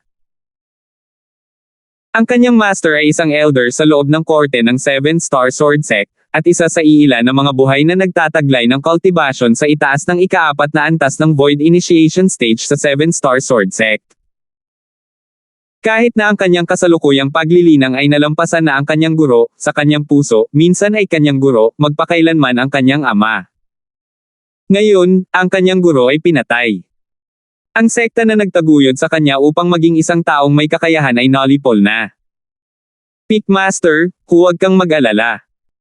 Babayaran din ng Azure Forest Trisect ang lahat ng utang nila sa amin at ang 7-Star Sword Sect. Isang hibla ng nakakatakot na layunin ng pagpatay ang dumaan sa mga mata ni Alvin habang nagsasalita siya ng salita sa salita. Ang isang utang ng dugo ay dapat bayaran sa dugo. Well said. Isang utang ng dugo ang dapat bayaran sa dugo. Tumango si Jean at kumikislap ang malamig na ilaw sa kanyang mga mata. Pickmaster, nasaan sina Kelly at Little Megan? Bakit hindi sila bumalik kasama mo? Tumingin si Alvin kay Jean at nagtanong. Bahagyang humina ang malamig na liwanag sa mga mata ni Jean nang marinig niya si Alvin, at pinilit niyang maglabas ng bakas ng ngiti sa kanyang mukha. Huwag kang mag-alala, nasa sobrang ligtas na lugar sila. Walang sino man ang makakasira sa kanila. Naguguluhan na tumingin si Alvin kay Jean, at bahagyang kumunot ang kanyang mga kilay. Pickmaster Jean, hindi sila bumalik kasama mo. Hindi. Umiling si Jean. Nasa foreign lands pa sila ngayon. Bumalik ako kalahating buwan na ang nakakaraan. Pagbalik ko, napansin kong ganap na nagbago ang sekta, at sa ilalim ng palihim kong pagsisiyasat, nalaman ko na ang sekta ay nilipol ng Azure Forest Trisect. Pagkatapos noon, nalaman kong pinaalis ka ni Elder Pang. Naalala ko na binanggit ni Kelly na lahat kayo ay mula sa Crimson Sky Kingdom, kaya pumunta ako sa Crimson Sky Kingdom. 479. Gaya nga ng inaasahan ko, bumalik ka na sa Crimson Sky Kingdom. Habang nagsasalita siya dito, nakahinga ng maluwag si Jean at bumulong. Buti na lang, ayos ka na. Kung hindi, hindi ko alam kung paano ko ipapaliwanag kay Kelly. Nang banggitin si Kelly, ang galit na ekspresyon ng puot sa mukha ni Jean ay ganap na naglaho, at pinalitan ito ay isang mapagmahal na ekspresyon. Pickmaster Jean. Tumingin si Alvin kay Jean at kumunat ang noo. Bakit nasa ibang bansa sina Kelly at Little Megan? Hindi mo ba alam na isinama ko sila para ipagdiwang ang kaarawan ng kuya ko na nasa malayong lugar? Tanong ni Jean. Alam ko ito, sinabi sa akin ni Pickmaster Frank. Ngunit, ano ang kinalaman nito sa foreign lands? Sabi ni Alvin. Umiling si Jean. Mukhang hindi mo pa alam. Ang kuya kong iyon ay taga-banyagang lupain, at isa pa nga siyang elder ng isang dakilang kapangyarihan sa lupaing banyaga. Isinama ko sina Kelly at Megan para ipagdiwang ang kaarawan ng kuya ko sa pagkakataong ito at nagustuhan ng kuya ko ang likas na talento ni Kelly at Megan, kaya pansamantala niya silang pinauwi. Bahagyang nanginig ang katawan ni Alvin. Mga dayuhang lupain. Ang big sister ng Pickmaster na si Jean ay talagang taga-banyagang lupain. Bukod dito, siya ay isang elder ng ilang dakilang kapangyarihan. Sa mga banyagang lupain, ang mga eksperto ay marami tulad ng mga ulap, at ang mga kapangyarihan ay naitatag sa napakaraming bilang. Ang isang pag-iral na maaaring tawaging isang dakilang kapangyarihan ay isang mabigat na kapangyarihan na nakararami sa mga lupaing dayuhan. Hindi kailanman naisip ni Alvin na ang kanyang dalawang kasintahan ay talagang pumunta sa foreign lands kasama ang Pickmaster na si Jean. Bukod pa rito, sila ay nanatili na ngayon sa dakilang kapangyarihan sa foreign lands. Siyempre, alam niya na ito ay ang magandang kapalaran ng dalawang maliliit na babae. Ang isang mahusay na kapangyarihan sa mga banyagang lupain ay nagtataglay ng hindi mabilang na mga mapagkukunan ng paglilinang, at walang kakulangan ng iba't ibang mga bunga ng espiritu. Ang dalawang maliliit na batang babae na nakakuha ng pabor ng isang mahusay na figure mula sa isang mahusay na kapangyarihan ay walang alinlangan na kanilang magandang kapalaran, at siguro, ang pagsulong ng kanilang mga paglilinang ay tiyak na magiging napakabilis. Bagamat medyo nag-aatubili siya, masaya pa rin si Alvin para sa kanila. Sino ang mag-aakala na kapag bumalik ako sa pagkakataong ito? Tanging ang lokasyon ng 7-Star Sword Sect ang natitira ngunit hindi ang mga tao sa loob nito. Nang matapos siyang magsalita, bahagyang nabalisa ang damdamin ni Jean, at ang layunin ng pagpatay sa kanyang mga mata ay lumundag na para bang naghihintay ito ng pagkakataong lumunin ang isang tao. Ang mga umaagos na ilaw ay kumislap sa mga mata ni Alvin habang siya ay nagtanong. Pickmaster Jean, ngayong wala na ang 7-Star Sword Sect. May plano ka ba?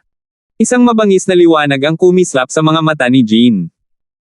Ay lalaan ko ang aking sarili sa closed door cultivation para makalusot ako sa ikapitong antas ng Void Initiation Stage sa lalong madaling panahon. Sa oras na iyon, gagawin kong abo ang Azure Forest Trisect na iyon. Ikaw.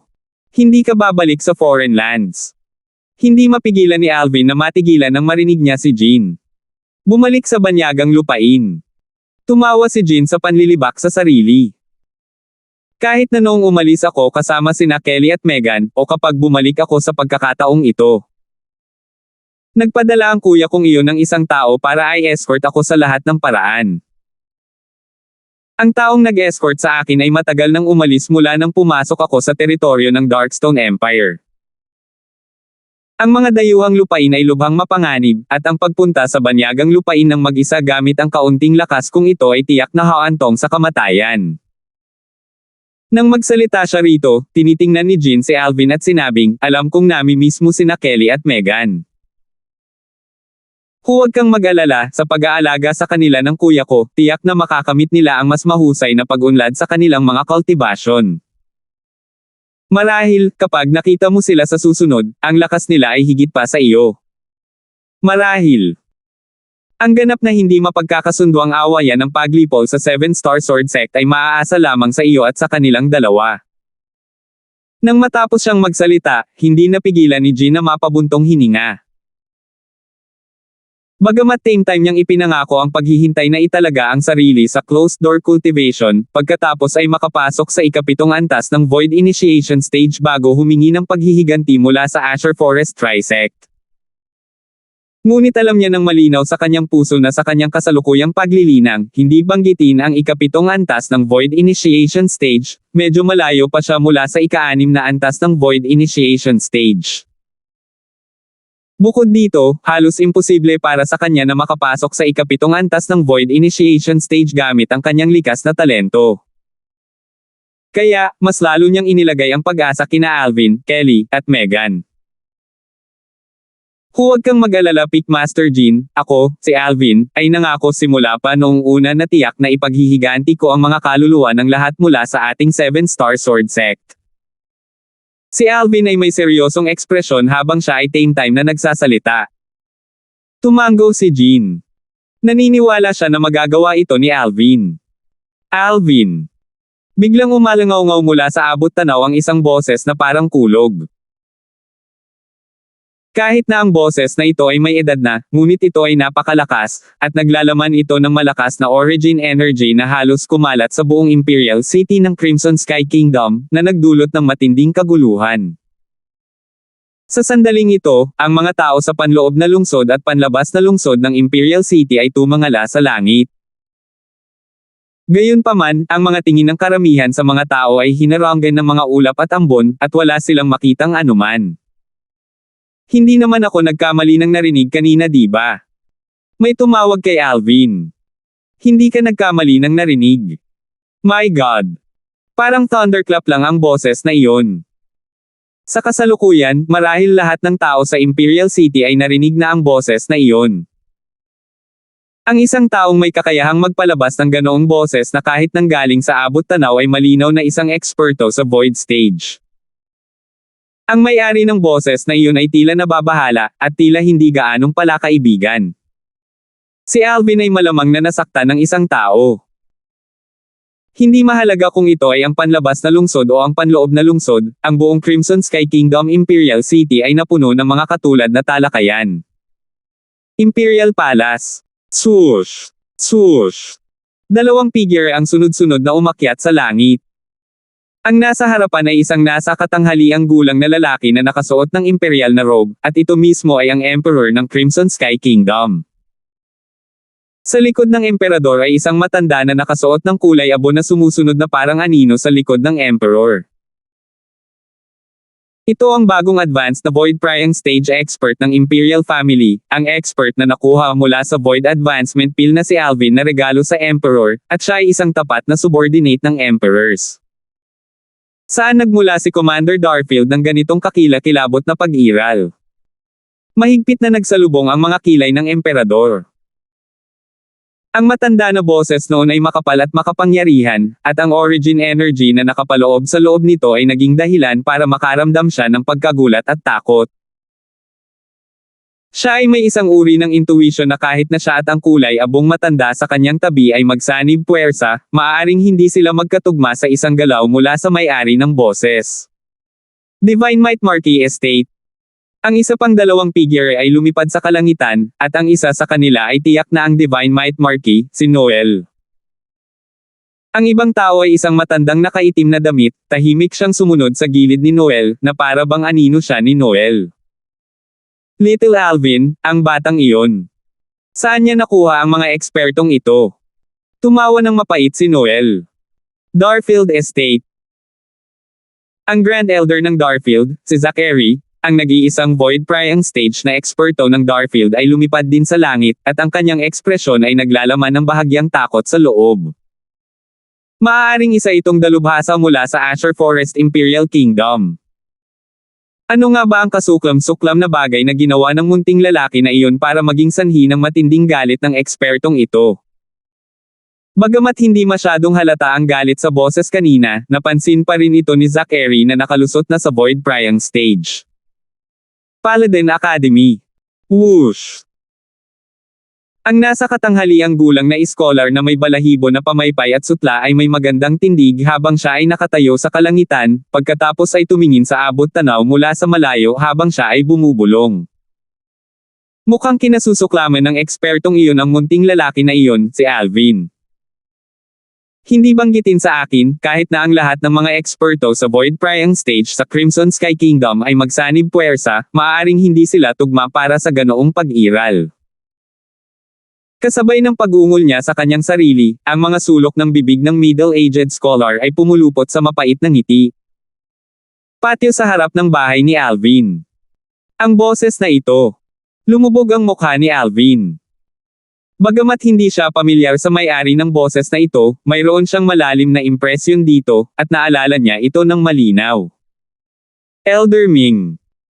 Nanliit ang magagandang mata ni Jean nang makita niya ang may-ari ng boses, at lumitaw sa kanyang mukha ang isang masayang pagtataka. Buhay pa si Elder Ming. Si Elder Ming ay talagang buhay pa. Mukhang hindi talaga sumuko ang langit sa 7-star sword sect ko. Kasabay ng pag-ungol ni Jean sa sarili, ang kanyang anyo ay kumislap sa langit, at nawala siya sa mga mata ni Alvin sa isang iglap. Pickmaster Jean. Malungkot ang mukha ni Alvin, gusto niyang pigilan si Jean ngunit huli na ang lahat dahil nawala na siya sa mga ulap. Shit! Ang mga malamig na ilaw ay kumikislap sa mga mata ni Alvin. Walang mas malinaw sa kanya na kahit buhay pa si Elder Ming, imposibleng buhay siya dahil nakatakas siya.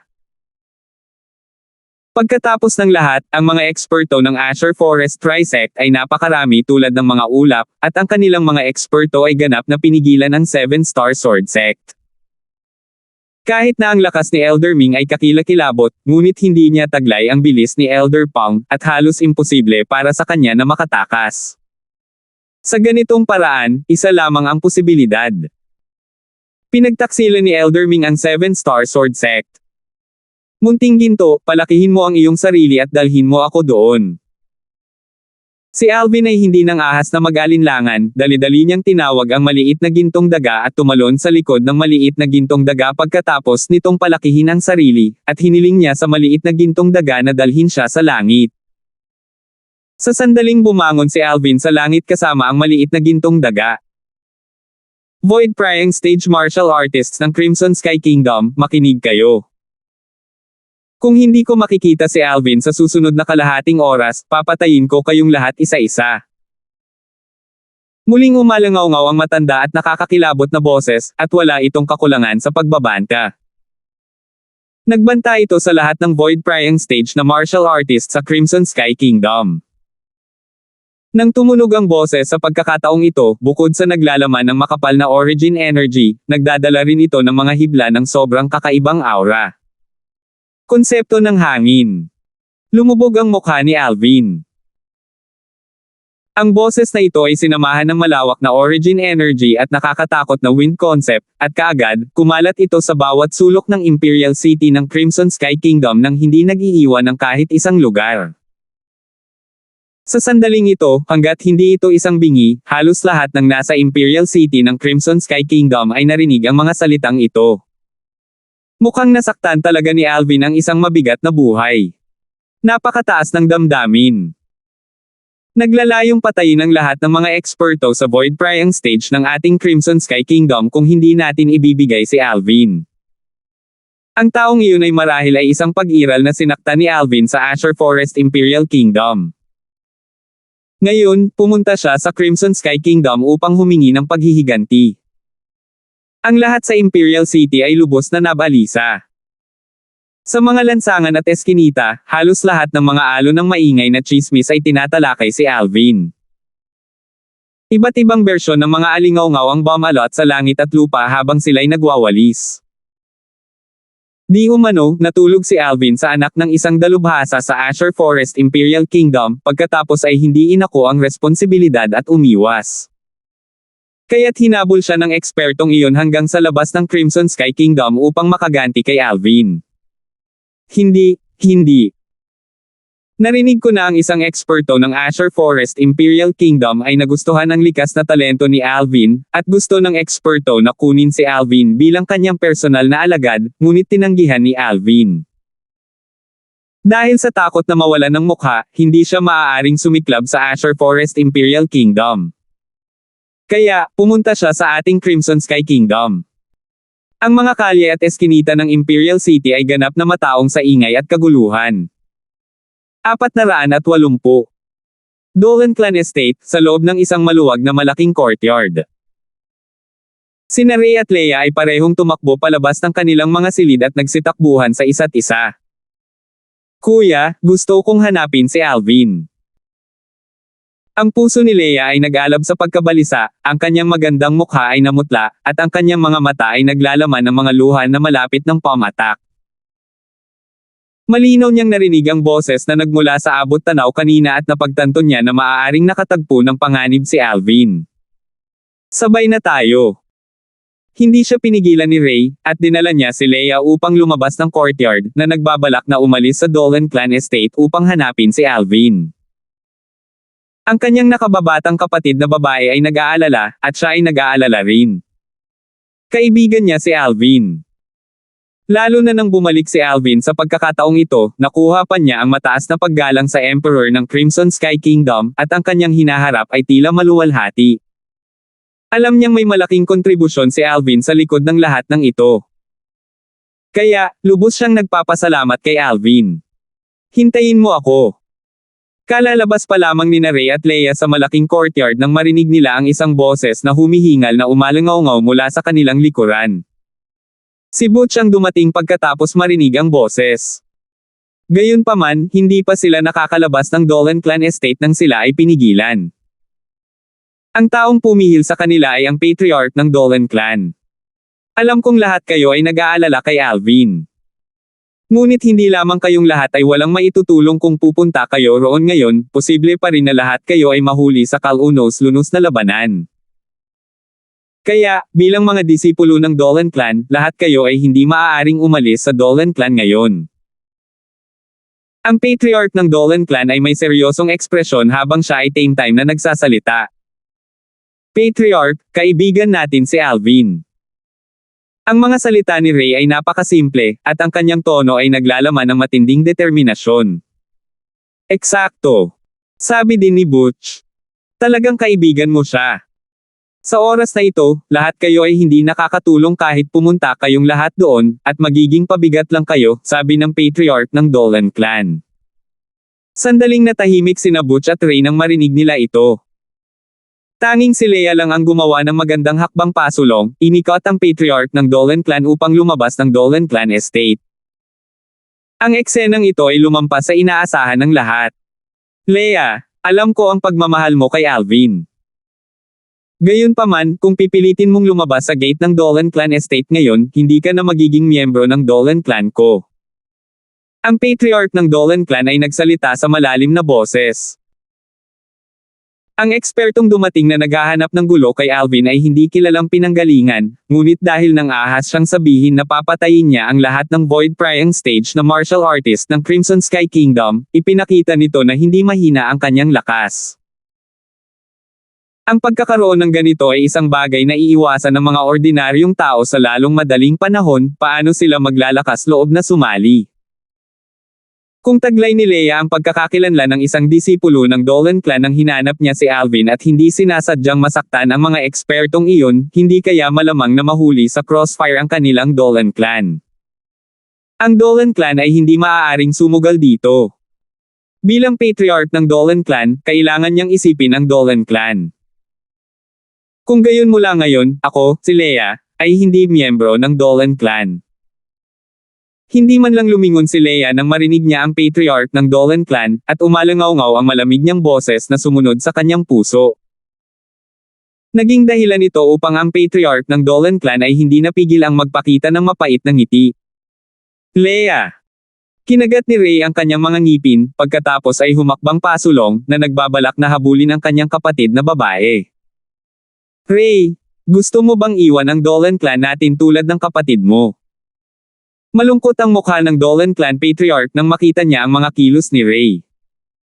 Mabuti kung umalis si Leia sa Dolan Clan. Ngunit si Ray ang pag-asa ng Dolan Clan na nagtataglay ng pambihirang likas na talento. Sa kasalukuyan, nakuha pa niya ang mataas na paggalang ng Emperor, at ang pagiging matagumpay sa hinaharap ay walang mahirap. Sinadya pa niyang ipakasal ang kanyang anak kay Ray at itaguyod si Ray sa susunod na Dolan Clan patriarch. Ngunit ngayon, si Ray sa halip ay gustong makipagsapalaran. Patriarch, salamat sa patuloy mong pag-aalaga. Gayunpaman, hindi ko maaaring baliwalain ang kaligtasan ng aking kaibigan at kapatid. Ngayon, kung hindi ako aalis sa Dolan Clan Estate ngayon, kung gayon hindi ako gaanong kapatid, at hindi gaanong kaibigan. Si Ray ay may determinadong ekspresyon habang siya ay humakbang pasulong, at ang kanyang kahangahangang aura ay tumama sa kalangitan na parang bahaghari. Ray, Teka. Si Butch ay naimpluwensyahan ni Ray at gustong sumunod.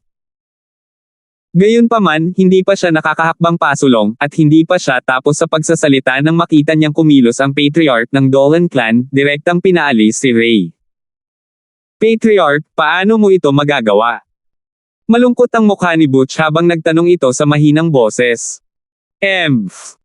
Ang patriarch ng Dolan clan ay sumulyap kay Butch, pagkatapos ay sinabing walang pakialam, Butch, maaari bang gusto mong matuto mula kay Ray?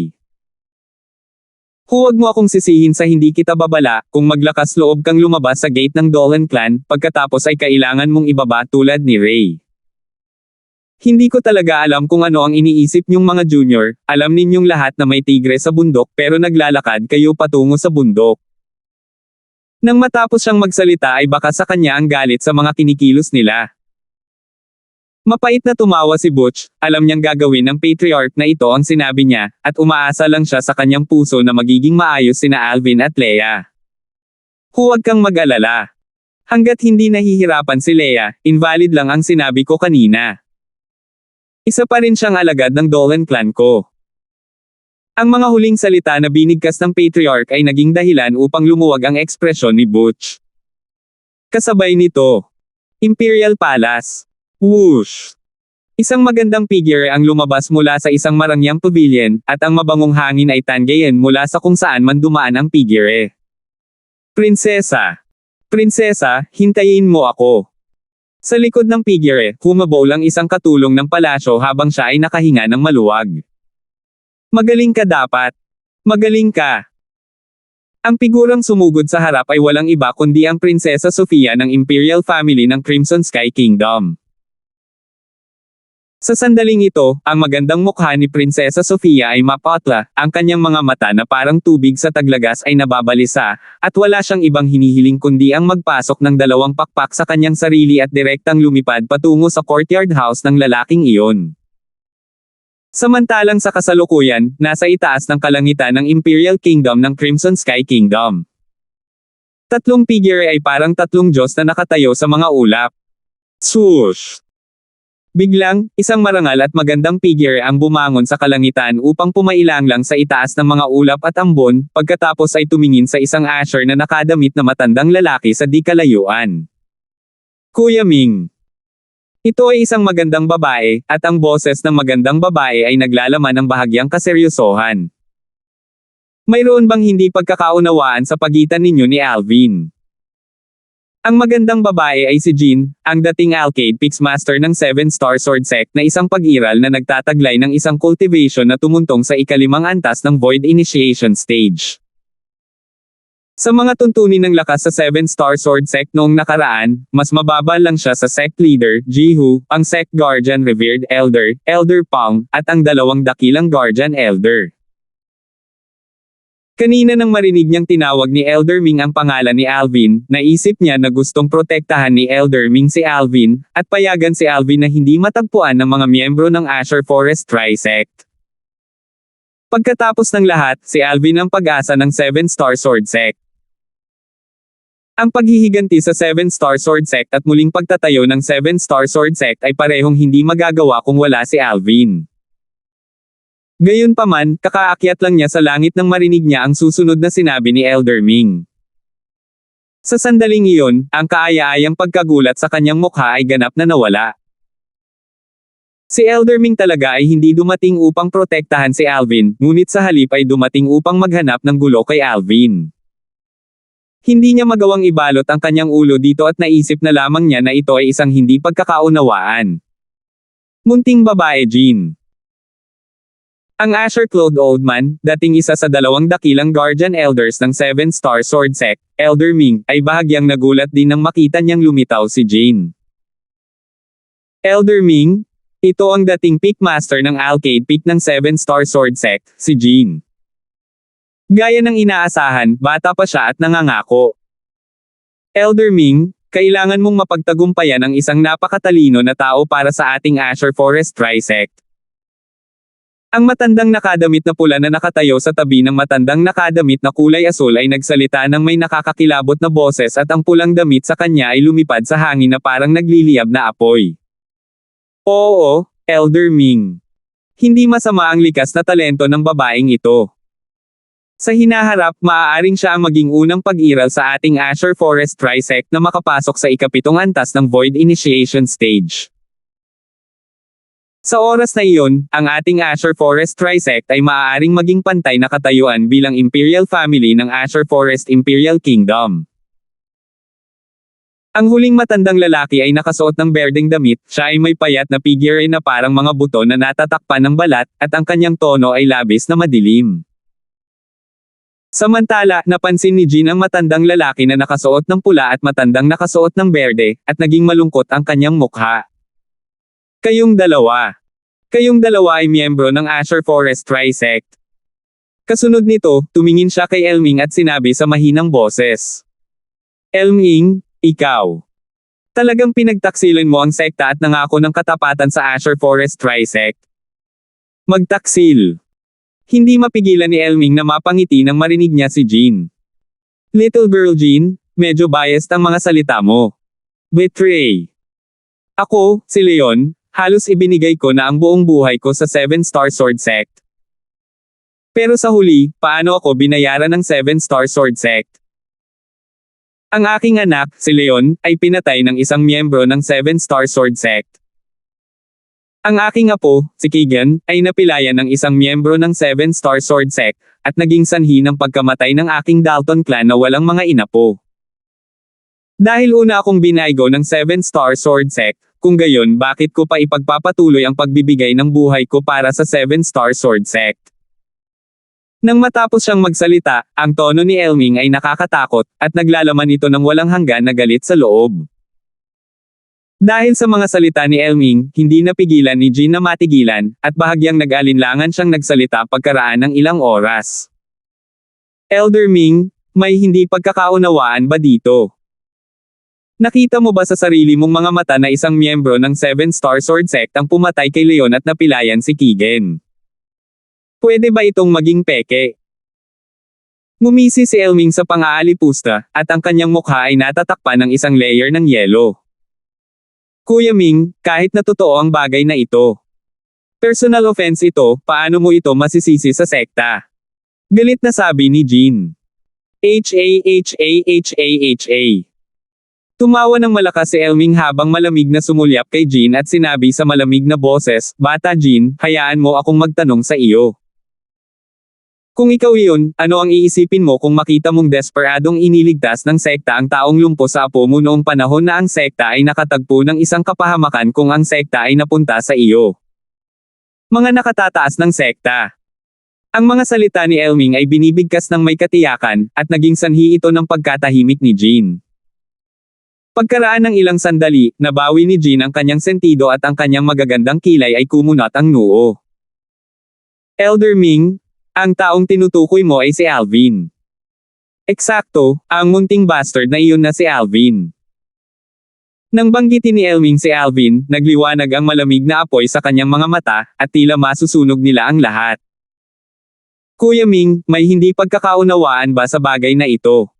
Tumingin si Jean kay Elming. Ayon sa aking kaalaman, si Alvin ay talagang hindi ang uri ng tao na sadyang gumawa ng gulo. Ang ibig mong sabihin. Mula sa simula hanggang sa huli, ang buong bagay na ito ay dinala sa apo ko ng mag-isa. Ang mukha ni Elming ay lumubog, at ang apoy ng kanyang galit ay tumaas hanggang sa limitasyon. Nang hindi alam ni Jean kung paano tutugon kay Elming. Marahil hindi ito dinala ng apo mo sa kanyang sarili. Ngunit ang anak mong iyon ay talagang dinala ito sa kanyang sarili.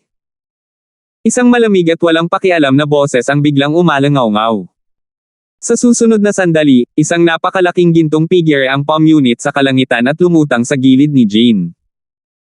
Salamat po at sinamahan ninyo ako, ingat lagi mga master.